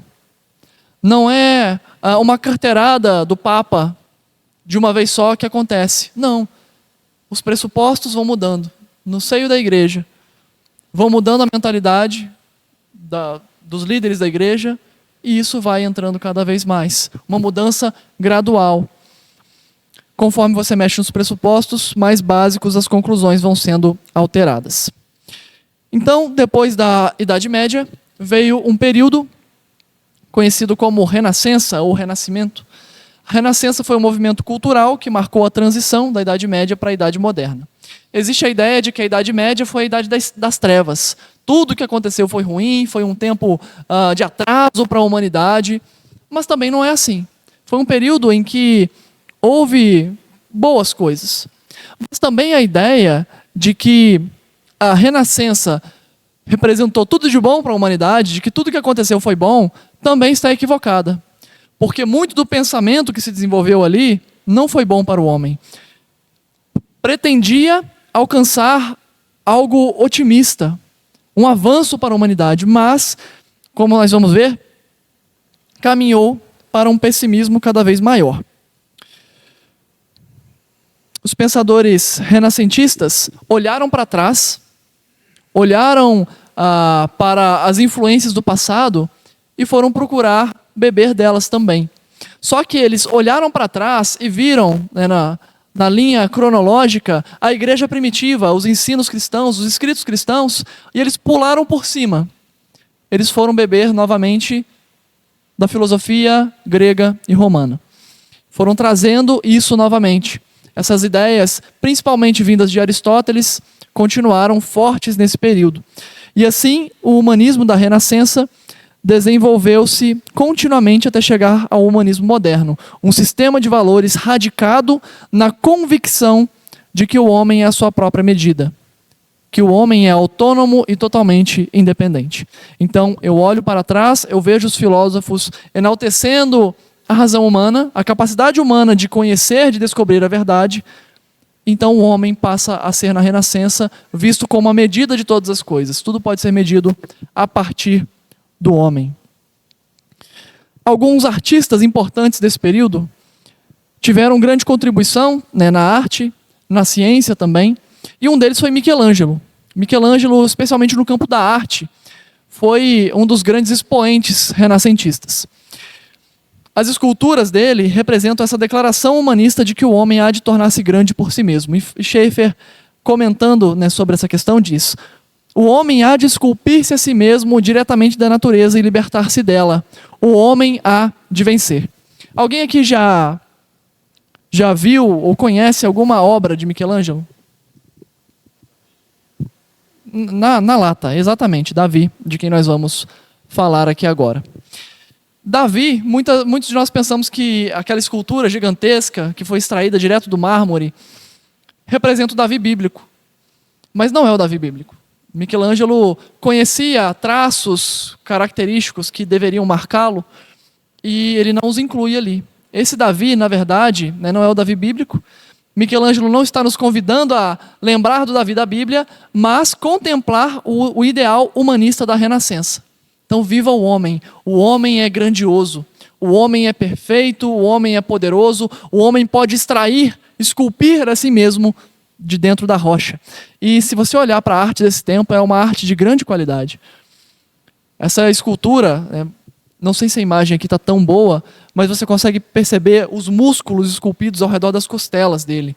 Os braços as veias, as artérias passando pelo braço, os fios de cabelo na cabeça. Então é algo de grande qualidade. Mas qual que é a ideia dessa arte? Não é enaltecer a Deus nem nada, não, é enaltecer o homem. Viva o homem! É a declaração de como o homem humanista enxergava a si mesmo no amanhã. Era a mostra da confiança do homem em sua própria força. E outro gigante desse período foi Leonardo da Vinci. Schaeffer diz que ele era a encarnação do verdadeiro homem renascentista. Podia fazer tudo e fazer bem. Então, ele era químico, músico, arquiteto, anatomista, botânico, engenheiro, mecânico e artista. E também foi reconhecido como o primeiro matemático moderno. Então, fazia de tudo e fazia bem feito. Algumas artes, algumas obras, no caso, alguns trabalhos de Leonardo da Vinci, ou Leonardo da Vinci, enfim. A Mona Lisa, talvez uma das obras de arte mais famosas do mundo.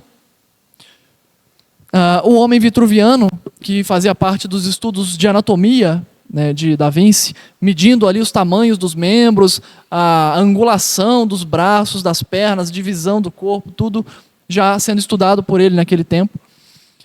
E que inclusive serviu de base para estudos posteriores dentro desse assunto.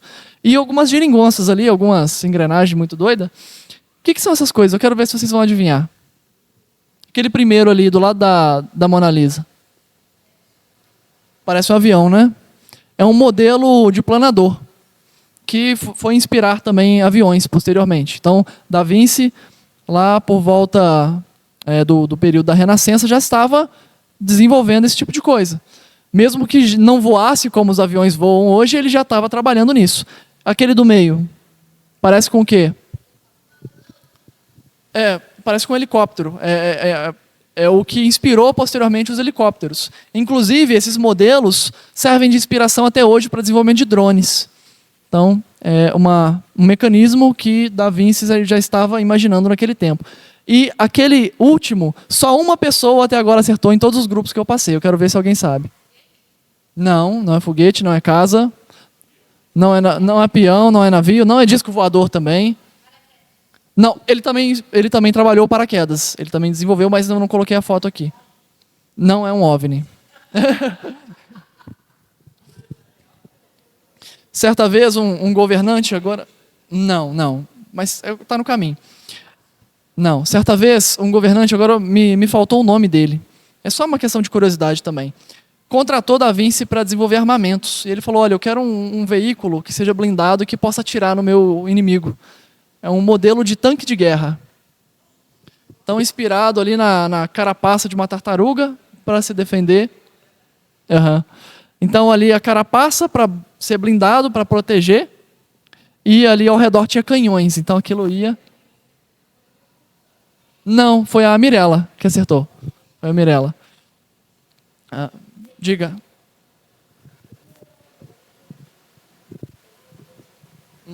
Viu no desenho, Da Vinci? Legal.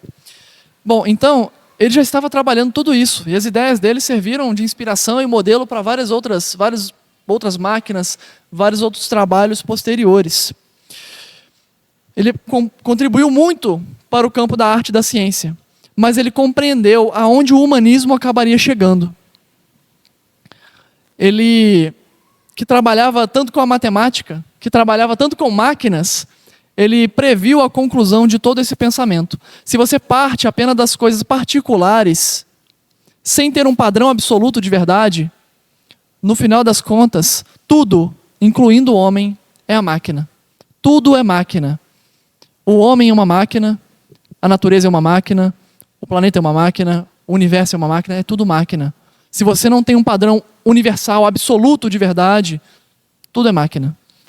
Não há sentido. Então ele percebeu já no final da sua vida que esse pensamento humanista estava caminhando para uma conclusão pessimista. E agora, com relação ao iluminismo, a Renascença preparou o terreno no campo intelectual para a chegada do iluminismo, também chamado século das luzes. Então o homem encontrará a luz, o homem há de iluminar a si mesmo. Havia esse sonho utópico que podia ser resumido nas palavras razão, natureza, felicidade, progresso e liberdade. Isso resumia o iluminismo. E havia essa expectativa iluminista de que o estava evoluindo estava caminhando, progredindo e que ele alcançaria a perfeição. Era uma expectativa muito otimista. Talvez você já tenha ouvido a frase, ou talvez em algum momento você já tenha dito: a humanidade ainda precisa evoluir muito. A humanidade ainda é muito atrasada, precisa evoluir muito. Revela essa ideia aqui. A ideia de que, olha, o homem está evoluindo, ele está caminhando e vai chegar um dia na perfeição. Mas desde aquela época a gente está tentando e não consegue, então tem alguma coisa errada. Então o homem passou a partir absolutamente de si mesmo para, por meio da sua razão, alcançar as respostas para todos os questionamentos humanos e a solução, então, para todas as demandas da humanidade. E se na Renascença ainda era possível conciliar a fé e a ciência de algum modo, no Iluminismo isso se tornou praticamente proibido. Claro que ainda havia relação dos pensadores ali com a fé. Muitos deles vinham de linhas cristãs, mas quando eles iam trabalhar a ciência, eles deixavam a fé de lado e iam trabalhar somente por meio dos seus experimentos, das suas observações, rejeitando então os pressupostos, deixando ali a vida cristã legada à convivência que eles tinham talvez com a igreja. Tá. Se havia ainda alguma religião naquele tempo praticada pelos cientistas, defendida pelos cientistas, era o deísmo. O que é deísmo? Eu imagino que alguém já tenha falado, definido isso aqui. E o que ele falou? Está anotado aí? Dani.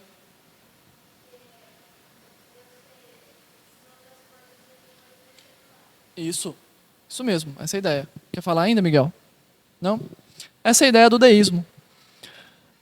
É a crença em um Deus que criou o mundo e foi embora, sem manter qualquer contato ou revelar nenhuma verdade. Então, olha, teve um Deus que criou as coisas, depois pegou, foi embora e falou: pessoal, até mais, vocês se viram aí, né, porque eu já não tenho mais nada a ver com vocês.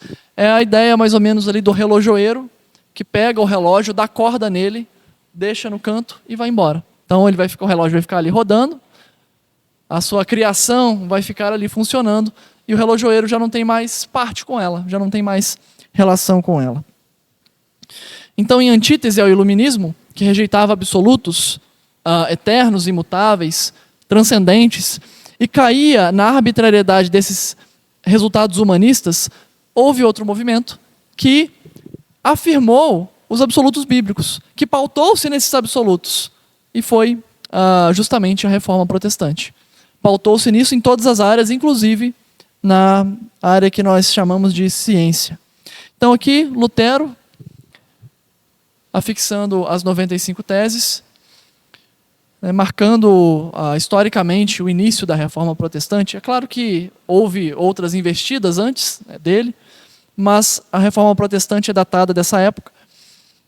E ela foi historicamente contemporânea da Renascença e antecedeu o Iluminismo. Então, enquanto estava acontecendo a Renascença, por exemplo, Da Vinci e Lutero foram contemporâneos, eles viveram na mesma época. Então, enquanto essas duas coisas estavam acontecendo, ou melhor, enquanto a Renascença estava acontecendo, a Reforma também estava desabrochando. Os reformadores até seguiram alguns exemplos, aprenderam algumas coisas com os renascentistas, inclusive essa questão de questionar a autoridade, questionar coisas que eram até então aceitas abertamente, sem nenhum tipo de questionamento, né? Tanto que eles vão questionar a autoridade da igreja, a autoridade do Papa, mas eles não se voltaram para o homem como autoridade máxima. Não se voltaram para o homem exclusivamente. Mas, lembra que o renascentismo pulou a história cristã e foi lá para os filósofos gregos e romanos? Os reformados olharam para trás, se depararam com os escritos bíblicos, com os textos originais, e falaram: olha, a gente vai voltar, mas a gente vai voltar para cá. A gente vai olhar para a igreja primitiva, a gente vai tentar entender aquele período e viver de acordo com o que é ensinado nas Escrituras. Reformadores valorizavam a razão humana. Eles não diziam: olha, o homem não deve usar a razão. Eles valorizavam, mas não de maneira autônoma, não de maneira acima da revelação de Deus, mas subordinada a ela, subordinada às Escrituras. Então eles levaram a sério tudo o que a Bíblia diz sobre ela e passaram a procurar respostas nela. Eles perceberam que não precisavam apenas que Deus existisse. Não era apenas um Deus que é impessoal, que não se relaciona, mas eles entenderam que era necessário que o homem tivesse de Deus uma revelação. Deus precisa se revelar para que nós compreendamos qualquer coisa que seja. Então eu falo aqui um pouco, né, do Sola Escritura. A igreja que tinha tido a sua autoridade cada vez mais elevada, a tradição, o Papa e tudo mais, isso tudo é negado pela Reforma e a Escritura volta a ter a autoridade máxima. O Sola Escritura não rejeita tradições, no sentido, olha, você não pode seguir nenhuma tradição, você não pode se submeter a nenhuma autoridade, não. Mas o Sola Escritura vai dizer que toda autoridade está debaixo da Escritura. Somente a Escritura é a autoridade máxima. Somente ela normatiza o nosso viver. Toda outra autoridade que vai além dela é rejeitada. Seja do homem, seja da tradição, seja o que for. Tudo isso tem que estar abaixo. Sola Escritura. Somente a Escritura é a nossa autoridade final, nossa autoridade máxima. Não há nada que impede igualdade com ela. E a Bíblia, então, conta a verdade sobre Deus, conta a verdade sobre o homem, sobre a questão do que é o homem, do que o homem é feito, do que ele é composto. Fala sobre a natureza, fala sobre a criação. E a Bíblia não é um livro científico. Nunca pretendeu ser um livro que explica a criação de Deus pormenorizadamente. Não. Mas ela toca em questões que são, né, no nosso entendimento, científicas, no sentido de pesquisa e estudos científicos. Além disso, a Bíblia não é um livro exaustivamente histórico. A Bíblia é um livro histórico? Sim, ela trata de histórias, trata de narrativas, períodos históricos, traz dados, informações, nomes, datas, mas ela não é um livro escrito somente para contar a história. Ela é um livro que tem um propósito muito maior do que esse. A Bíblia revela quem é Deus e o que Ele requer de nós. Ela revela o plano de Deus para redimir o seu povo, o povo escolhido antes da fundação do mundo. Mas naquilo que ela fala sobre história, naquilo que ela fala sobre ciência, ela é verdadeira, ela é certeira, ela é digna da nossa confiança, ela é suficiente. É claro que ela não vai exaurir esses conteúdos, e é por isso que o historiador tem o seu trabalho. O cientista tem o seu trabalho. Investigar as coisas a partir de uma visão, a partir de pressupostos que emanem da palavra. Bom, vamos então para a terceira parte, ela é um pouco menor do que as outras duas. Falando então sobre a ascensão e queda da ciência moderna. Enquanto reforma e renascença estavam acontecendo, estava ocorrendo também essa revolução científica. Já havia ciência antes, os gregos desenvolviam ciência, os chineses, os árabes, esses povos já tinham ali os seus teoremas, as suas invenções e tudo mais. Mas a ciência vai ter uma guinada ainda mais forte no sentido de desenvolvimento de teorias, de hipóteses e tudo mais, a partir da Revolução Científica. E antes, no período medieval, a ciência era muito baseada no pensamento de Aristóteles. Aquilo que Aristóteles havia dito no passado era aceito tanto pela igreja quanto naquele campo filosófico e científico daquele tempo. E o avanço, então, parte especialmente das universidades, né, uma delas que teve bastante força nisso foi a Universidade de Oxford, quando os estudiosos começaram a atacar os ensinamentos de Aquino. E Aquino bebia de onde, como a gente já viu? De Aristóteles.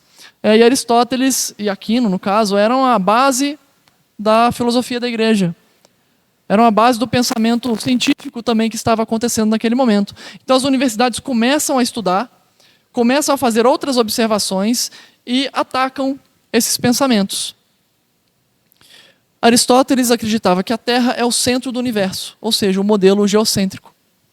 Ele defendia esse modelo geocêntrico, a Terra como centro do universo. Ele chegou nessa conclusão observando coisas particulares, coisas individuais, como a gente mencionou aqui. Então ele olhou, por exemplo, olha, a gente não sente a Terra se mover. Se a Terra estivesse se movendo em torno de alguma coisa, a gente ia sentir. Ele também olhava para as estrelas e falava, olha, se a Terra estivesse se movendo, nós veríamos a paralaxe, que é aquela sensação de quando alguma coisa passa na nossa frente. A gente olha aqui para a rua e passa um carro, a gente tem essa sensação. A gente está na estrada e olha pela janela e as coisas estão passando. Vum, vum, vum. Isso é o que é chamado de paralaxe. E ele olhava e falava, olha, as estrelas não estão mostrando isso, então a gente está parado. A gente está parado. Ele tinha já um entendimento que tinha bastante a ver com o que posteriormente foi formulado como a lei da gravidade. Ele entendia que as coisas mais pesadas descem e as mais leves sobem. Por exemplo, a Terra é pesada, por isso ela está embaixo. O ar é leve, por isso ele está em cima. E então, já que se eu solto uma coisa e ela cai, ela está indo para o centro da Terra, que é mais pesado. Então, se o centro da Terra está atraindo as coisas, a Terra é o centro de tudo. É o centro do universo. Então ele foi chegando em conclusões a partir dessas observações. Partindo dos particulares, ele começou a formular aí princípios universais. Só que depois de um bom tempo, bastante tempo, 1 milênio depois, o astrônomo e matemático Nicolau Copérnico propôs o modelo heliocêntrico. Com seus cálculos, com as suas observações, ele propõe um modelo em que o Sol estava no centro e a Terra estava girando em torno do Sol. E depois de Copérnico, veio Galileu Galilei, também cientista, também astrônomo, que melhorou o telescópio, que era uma invenção recente naquele tempo, e conseguiu fazer observações muito melhores do que Copérnico tinha feito. E Galileu observou e falou, olha, não é que Copérnico tinha razão? O Sol está no centro e nós estamos girando em torno do Sol. A Terra se move. A Terra não está parada. E naquele tempo, que era justamente o período da Contra-Reforma, a reação da Igreja Católica à Reforma, que estava proibindo vários livros, vários escritos, surge então essa ideia que ia aparentemente contra alguns textos bíblicos, aparentemente, e que ia contra o modelo aristotélico, que era a base da Igreja, a base da filosofia da Igreja. No início, a Igreja Romana não rejeitou de tudo, houve uma certa curiosidade de início. Foi autorizado, por exemplo, que Copérnico ensinasse essas coisas, mas como hipótese. E aí depois, quando vem de maneira incisiva sobre esse assunto, eles começam a perseguir Galileu. Então Galileu é preso, ele é forçado a se retratar, ele é condenado a se retratar, e no final das contas ele vive em prisão domiciliar até o final da vida. Justamente por conta disso. Ele se retrata, ele passa por uma grande humilhação no tribunal e vive então até o final da vida proibido de ensinar essas coisas, mas continuava lá fazendo suas observações e constatando que a Terra não estava no centro, a Terra estava se movendo em torno do Sol. Aqui apenas, de maneira ilustrativa, o modelo heliocêntrico, o heliocentrismo, com o Sol no centro da galáxia. E, na verdade, não havia ainda o entendimento como temos hoje, mas reconhecia-se que o Sol estava no centro. E o modelo anterior, o modelo geocêntrico, com a Terra no centro do universo. E de acordo com Schaeffer, quando a Igreja Romana fez os seus ataques a Copérnico e Galileu, não foi porque os seus ensinamentos tinham realmente algum conteúdo contrário à Bíblia. As autoridades da Igreja pensavam que sim, mas a razão foi que os elementos aristotélicos já tinham se tornado parte da ortodoxia da Igreja, e as noções de Galileu claramente conflitavam com elas. O que Galileu defendia, na verdade, era a compatibilidade entre Copérnico e a Bíblia, e esse foi um dos fatores que o levaram a julgamento. Galileu acreditava que as suas observações contribuíam, inclusive, para uma melhor interpretação de alguns textos bíblicos, como, por exemplo, aquela passagem em Josué 10, quando Josué ora e Deus para o sol. Galileu entendia que, com essas observações, era possível entender até melhor esse texto. Mas a Igreja, então, passou a persegui-lo. Não necessariamente por ser algum conteúdo contrário à Bíblia, mas porque era contrário a Aristóteles, que era a base da filosofia naquele tempo. Então, a grande verdade é que a ascensão da ciência moderna não conflitava com o ensino bíblico. Eram cientistas de base cristã. Eles tinham conhecimento bíblico. Eles tinham pressupostos bíblicos. E a visão de mundo e seus pressupostos de que o mundo foi criado por um Deus inteligível, que se revela de maneira que nós podemos compreender. Tudo isso serviu de base, de combustível para impulsionar diversos cientistas na busca de respostas. Olhando para as Escrituras e reconhecendo que há um Deus que ordenou todas as coisas de maneira perfeita, eles falavam, olha, nós podemos compreender essas coisas. Deus nos deu razão, Deus nos deu inteligência, intelecto para compreender isso. Vamos continuar procurando respostas porque nós vamos encontrar. Não vamos encontrar porque a nossa razão é capaz de encontrar, mas porque Deus se revela, porque Deus nos capacita para isso. Então, Schaeffer vai ressaltar, né, que para os cientistas que atuavam de acordo com uma base cristã, havia esse incentivo para continuar procurando por uma verdade objetiva, uma verdade absoluta, eterna, imutável, perfeita, que eles tinham boa razão para saber que existia. Então, somente alguns exemplos rápidos aqui. Não eram protestantes, mas eles vinham de uma base cristã, de uma base que partia de pressupostos bíblicos, e isso impulsionou a ciência deles. Esse cidadão que fez pouquíssima coisa na ciência, que está na imagem, é Isaac Newton, né? Então, alguns deles. Francis Bacon, que propôs o método indutivo experimental, que é a base de pesquisas científicas até os dias atuais. Johannes Kepler, que era astrônomo. Sir Isaac Newton, né, que foi, então, quem formulou, quem compreendeu as leis do movimento, lei da gravidade, cálculo diferencial integral, estudo da ótica e da natureza da luz, dentre várias outras contribuições. Inclusive, Newton tem estudos bíblicos, né, tem algumas obras dele que são justamente estudos bíblicos, alguns comentários de algumas passagens, e os cientistas modernos dizem que Newton perdeu tempo estudando a Bíblia. Ele devia ter se dedicado mais à ciência. Mas a gente vê que ele só trabalhou com tudo isso daí porque ele partiu de onde? Da Bíblia. Do entendimento de que há um Deus que criou todas as coisas, que ordenou tudo. Então, por isso eu posso pesquisar, por isso eu posso fazer ciência, porque eu vou estar, então, compreendendo ainda mais daquilo que Deus criou. Blaise Pascal, que trabalhou muito com a dinâmica dos fluidos, como os fluidos se comportam. Michael Faraday, no campo da eletricidade, dentre vários outros. São apenas alguns exemplos aqui. Então, a gente chega no momento da queda. Não da queda do homem em Adão, né, mas da queda da ciência moderna. A revolução científica, que havia se fundado nessa base cristã, que havia partido de pressupostos bíblicos e cristãos, era movida a desenvolver ciência porque havia essa expectativa, olha, eu vou encontrar respostas, porque Deus se manifesta. Foi Deus que organizou tudo isso e Ele nos deu capacidade para entender. Mas os cientistas que foram vindo na sequência, cada vez mais depois, foram sendo tomados por pressupostos diferentes, por entendimento de que não há nada fora do sistema de causa e efeito da natureza.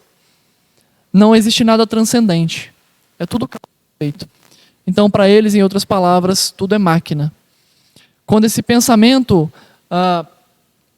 foi esse pensamento de que não há um transcendente, não há uma verdade absoluta, não há um ser eterno e perfeito que criou todas as coisas, esse entendimento sendo retirado da equação, só ficou o quê? Causa e efeito. Acontece uma coisa aqui e ela gera um outro efeito ali.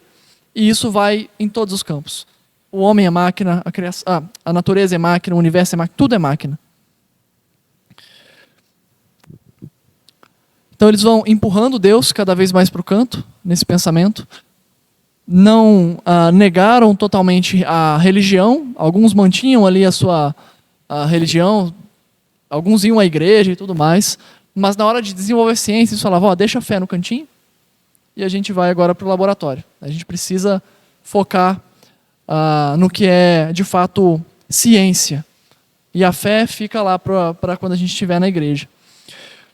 Não se deixava mais espaço para Deus, mas também não se deixava espaço para o homem. O homem desaparece e passa a ser visto como alguma espécie de máquina determinista, causa e efeito.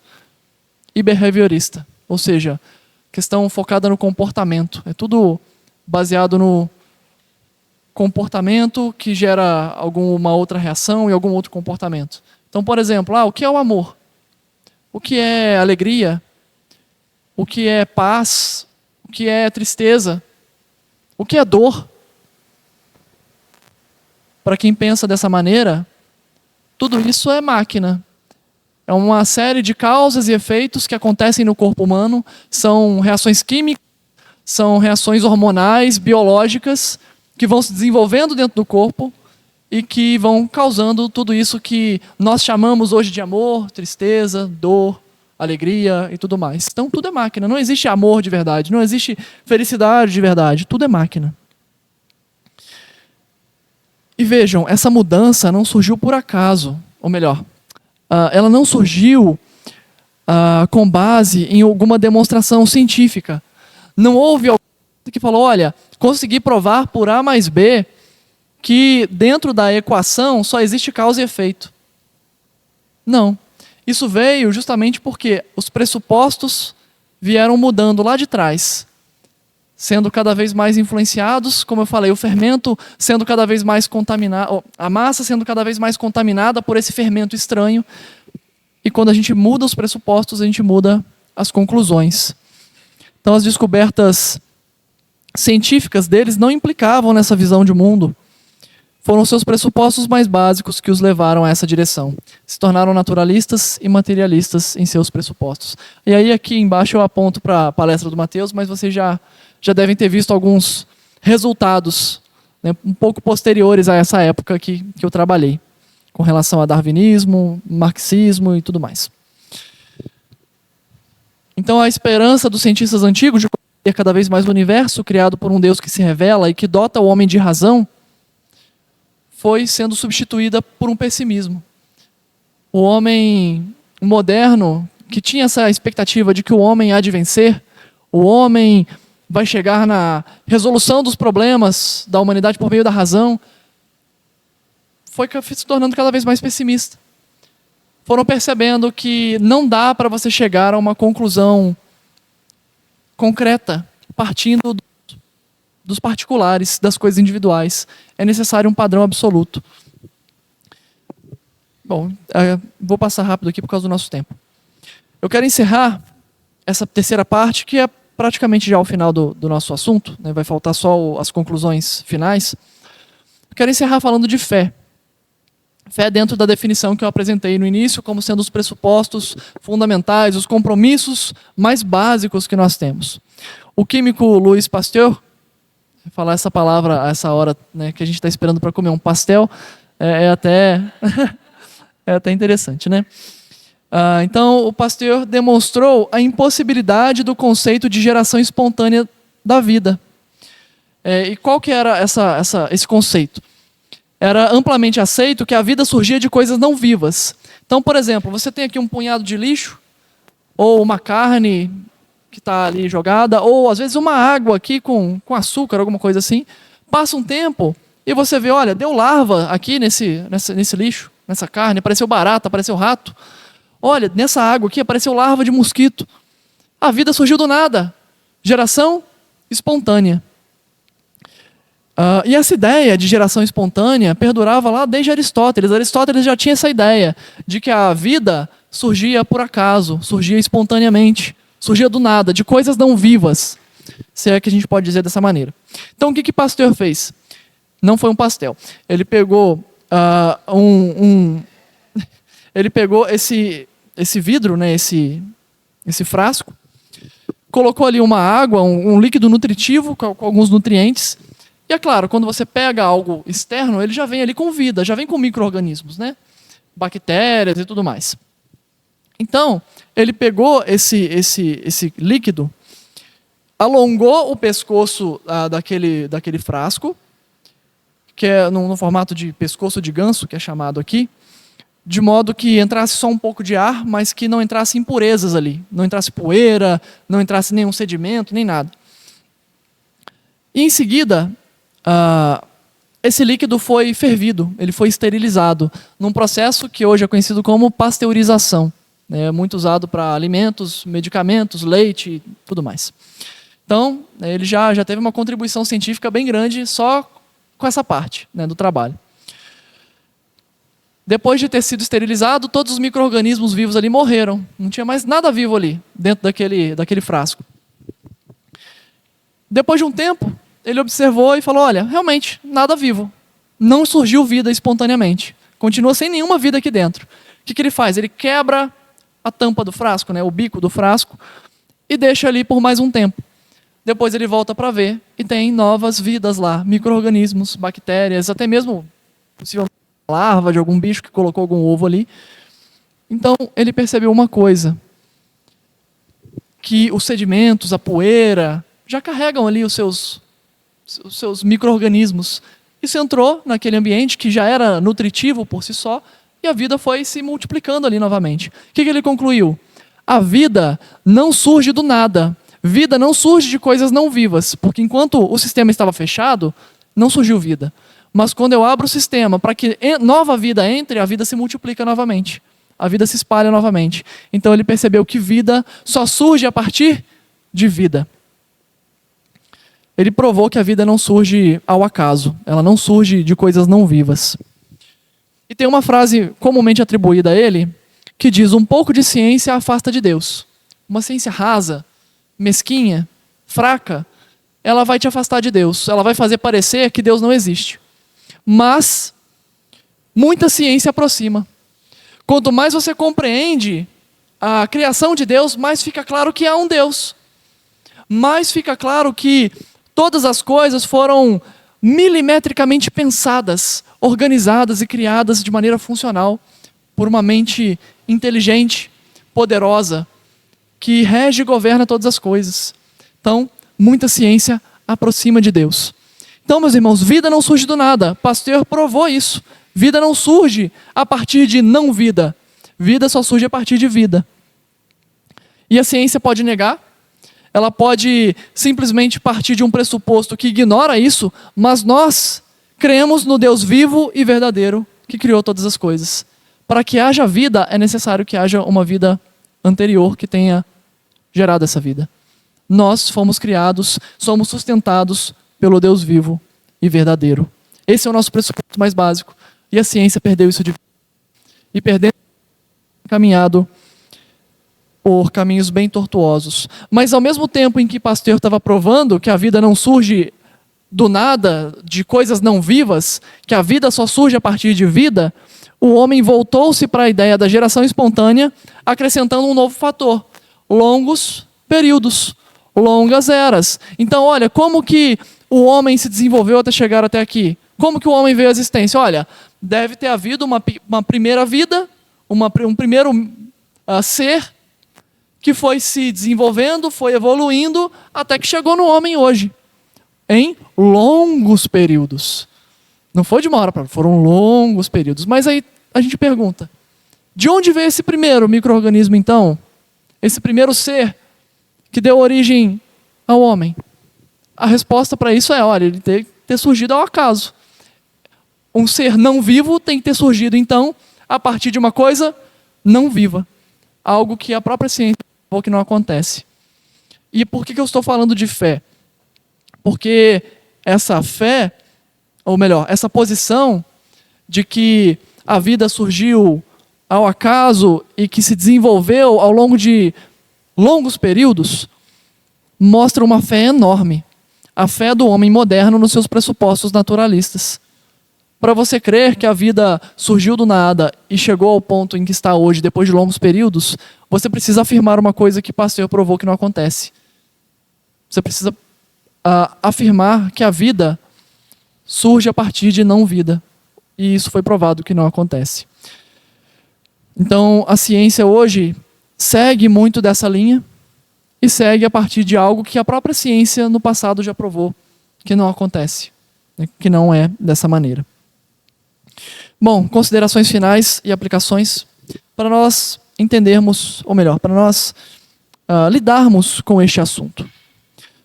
Foi só uma introdução, né, do assunto.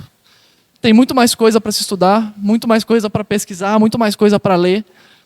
Mas vamos ver o que a gente pode extrair para nós já sobre isso. Primeiro, as ideias movem o mundo. Os pressupostos que nós temos não afetam apenas a nossa vida, afetam tudo ao nosso redor. Eles vão se modificando ao longo da história e vão determinando os rumos de tudo, em todas as áreas. Na área do conhecimento, na área da moral, na área da metafísica, né, do que existe além de tudo isso, né, do porquê que nós existimos. E vivemos num tempo no qual as ideias são baseadas em pressupostos não bíblicos. Nós recebemos influência disso o tempo todo. Nossos jovens recebem essa influência nas escolas, nas universidades. Isso é tomado como uma verdade absoluta. Veja, nós precisamos partir de uma verdade absoluta.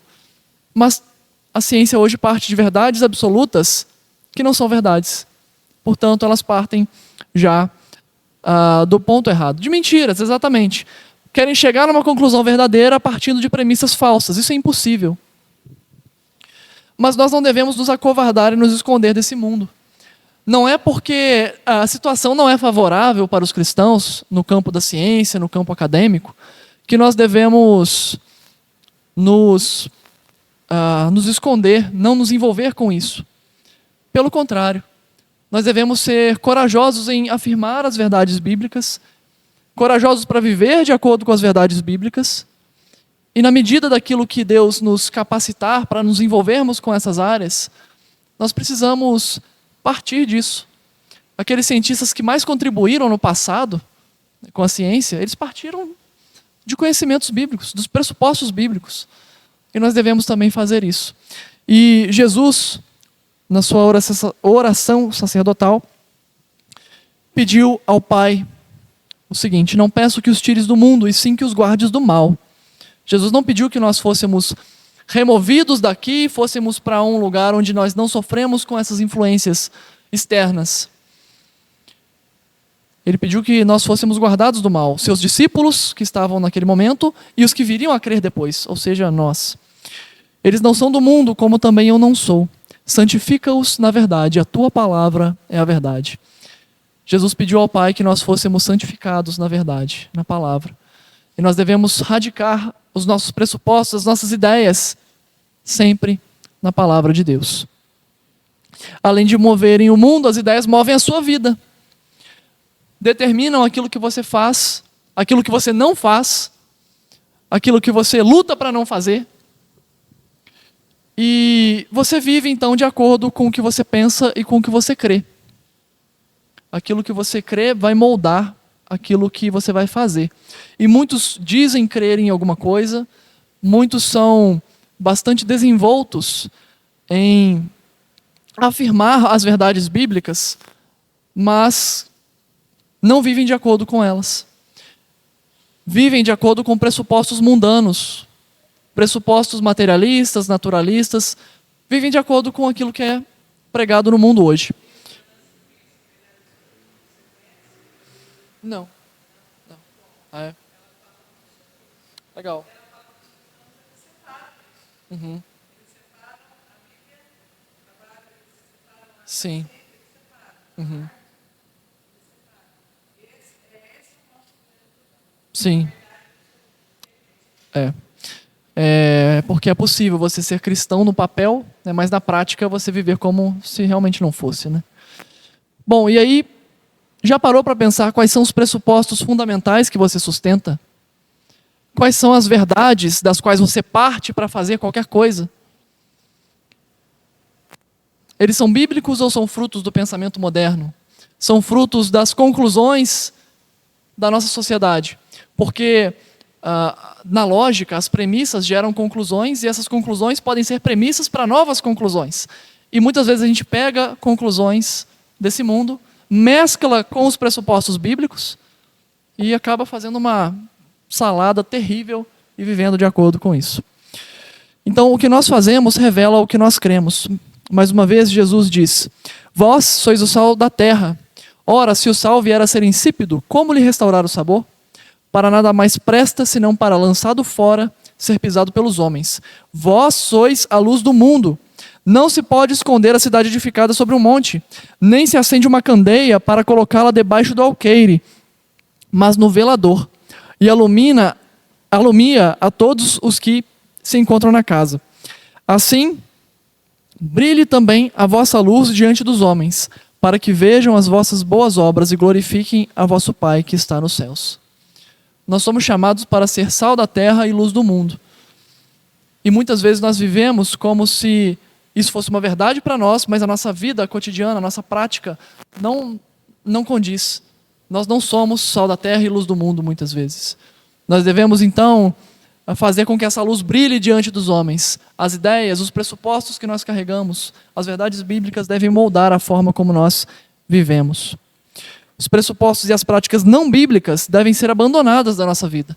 Uma vez que nós estamos em Cristo, aquilo que moldava a nossa mentalidade no passado e que não é condizente com as Escrituras deve ser rejeitado. E assim, se alguém está em Cristo, é nova criatura. As coisas antigas já passaram, eis que se fizeram novas. É o que Paulo escreve em 2 Coríntios 5, 17. Então, se nós estamos em Cristo, as coisas antigas passaram. As ideias, os pressupostos, as conclusões mundanas, naturalistas, materialistas e variasistas que nós carregávamos muitas vezes, ficaram para trás. Agora nós vivemos de acordo com a palavra. Somos nova criatura. E por fim, o mandato cultural. A ordem de Deus a Adão não foi removida. Sede fecundos, multiplicai-vos, enchei a terra e sujeitai-a. Dominai sobre os peixes do mar, sobre as aves dos céus e sobre todo animal que rasteja pela terra. Deus colocou o homem como corregente da criação, aquele que administraria a criação, queria desenvolver a criação, cuidar da criação, fazer com que essa criação glorificasse ainda mais a Deus, a partir das descobertas, dos entendimentos que o homem pudesse desenvolver a partir dali. É claro que com a queda, tudo isso foi manchado, tudo isso foi prejudicado, a criação geme e suporta dores de parto, aguardando a revelação dos filhos de Deus, justamente porque os efeitos da queda estão sobre ela, mas esse mandato não acabou. Nós ainda devemos sujeitar e dominar sobre a terra, de maneira a glorificar a Deus. Fazendo tudo isso para que a humanidade seja beneficiada por meio dos avanços científicos, mas principalmente para que Deus seja glorificado. E um trechinho aqui do Salmo 8. Quando contemplo os teus céus, obra dos teus dedos, e a lua e as estrelas que estabeleceste, que é o homem que dele te lembres, e o filho do homem que o visites? Fizeste-o, no entanto, por um pouco menor do que Deus. Parei de honra o coroaste. Deste-lhe domínio sobre as obras da tua mão, e sobre seus pés tudo lhe puseste. Então, o homem é colocado nessa posição para exercer este domínio sobre a criação, sobre as obras da mão de Deus. Louvado seja Deus pela boa ciência.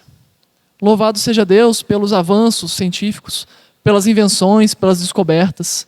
Nós devemos louvar a Deus pela internet, mesmo que haja pecado envolvido com ela, mesmo que os efeitos da queda estejam envolvidos ali, Deus é glorificado pelo bom uso da internet. O homem é beneficiado.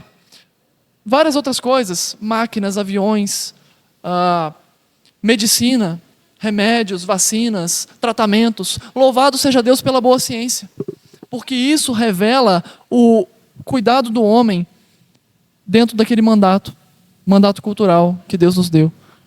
Nós não devemos nos esconder da ciência. Fé e ciência não são incompatíveis. Nós devemos nos interessar por isso.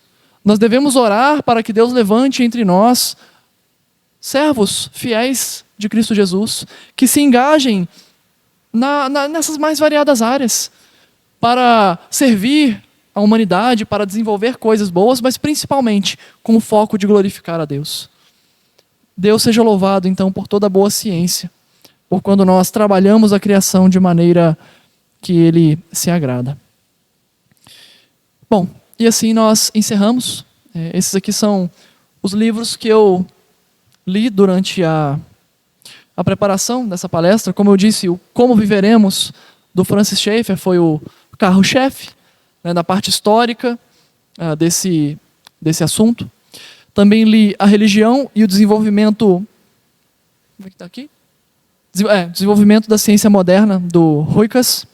Muito bom também. A gente pode perceber como que vários desses homens contribuíram ali na ciência, como eles foram influenciados pelo pensamento cristão. Livro também do reverendo Hermstein, Uma Fé que Investiga e uma Ciência que Crê. Um livro muito bom, muito didático também sobre esse assunto, e com com muitos apontamentos bibliográficos que nos ajudam também nessa pesquisa, então vale muito a pena. Na parte histórica também, com relação à igreja, com a história da igreja, eu usei O Cristianismo através dos Séculos, né, do Earl Cairns, é um nome bem chatinho de pronunciar. É um livro grossinho, né, de história da igreja, muito bom também, recomendo. A Força Oculta dos Protestantes, dei alguma consultada nele também, algumas ideias nele. E 2 aqui do James Sire, nessa área de filosofia, nessa área de cosmovisão, dando nome ao elefante, cosmovisão e por que bons argumentos não funcionam. É um livro em que ele trabalha a questão da lógica, da apologética, também defesa da fé, diante de ideologias desse mundo, de várias linhas filosóficas que seguiram. Então, 2 leituras muito boas também. E eu agradeço, né, aos irmãos pela atenção. Gostaria de convidar o presbítero Rafael para nos conduzir em oração neste momento. Tá bem. O presbítero Rafael, então, nos conduza em oração, louvando a Deus por aquilo que nós vimos aqui, por aquilo que nós podemos aprender ou ser lembrados, né, desses assuntos, e que nós continuemos buscando a glória dele por meio da fé e da ciência. E depois disso a gente vai tirar uma foto, né, para registrar nosso encontro aqui. Bondoso Deus, nós te louvamos e bendizemos o teu nome, pois tu és o Senhor, tu és o Deus que criou todas as coisas, tu és o Deus que sustenta e provê todas as coisas. Obrigado ao Senhor por esses dias que o Senhor nos tem dado aqui junto dos nossos irmãos. Obrigado por esse privilégio que nós temos, ó Deus, de observar literaturas de outros servos do Senhor, alguns cristãos reformados, outros ainda filósofos, ainda não com a fé totalmente estabelecida, mas que têm influenciado, de certa forma, o pensamento cristão e nos tem dado entendimento da tua palavra também, através da ciência, através desses estudos, e nos tem fortalecido na tua palavra, fortalecido-nos na fé. Obrigado ao Senhor por estes momentos oportunos, mais uma vez pelo aprendizado que o Senhor nos tem dado. Obrigado pelo teu servo aqui que expôs tão bem estes assuntos, que nós tenhamos a certeza de que é no Senhor que enxergamos a verdade, é no Senhor que nós temos a verdade, pois a tua palavra é a verdade, o Senhor Jesus Cristo é o caminho e a verdade e a vida. Pedimos que o Senhor sempre nos fortaleça e que esta fé que o Senhor nos imputou esteja sempre firmada, esteja sempre firme, de acordo com o teu querer, de acordo com a tua palavra. Obrigado por tudo, ó Deus. É no nome de Jesus que nós oramos. Amém.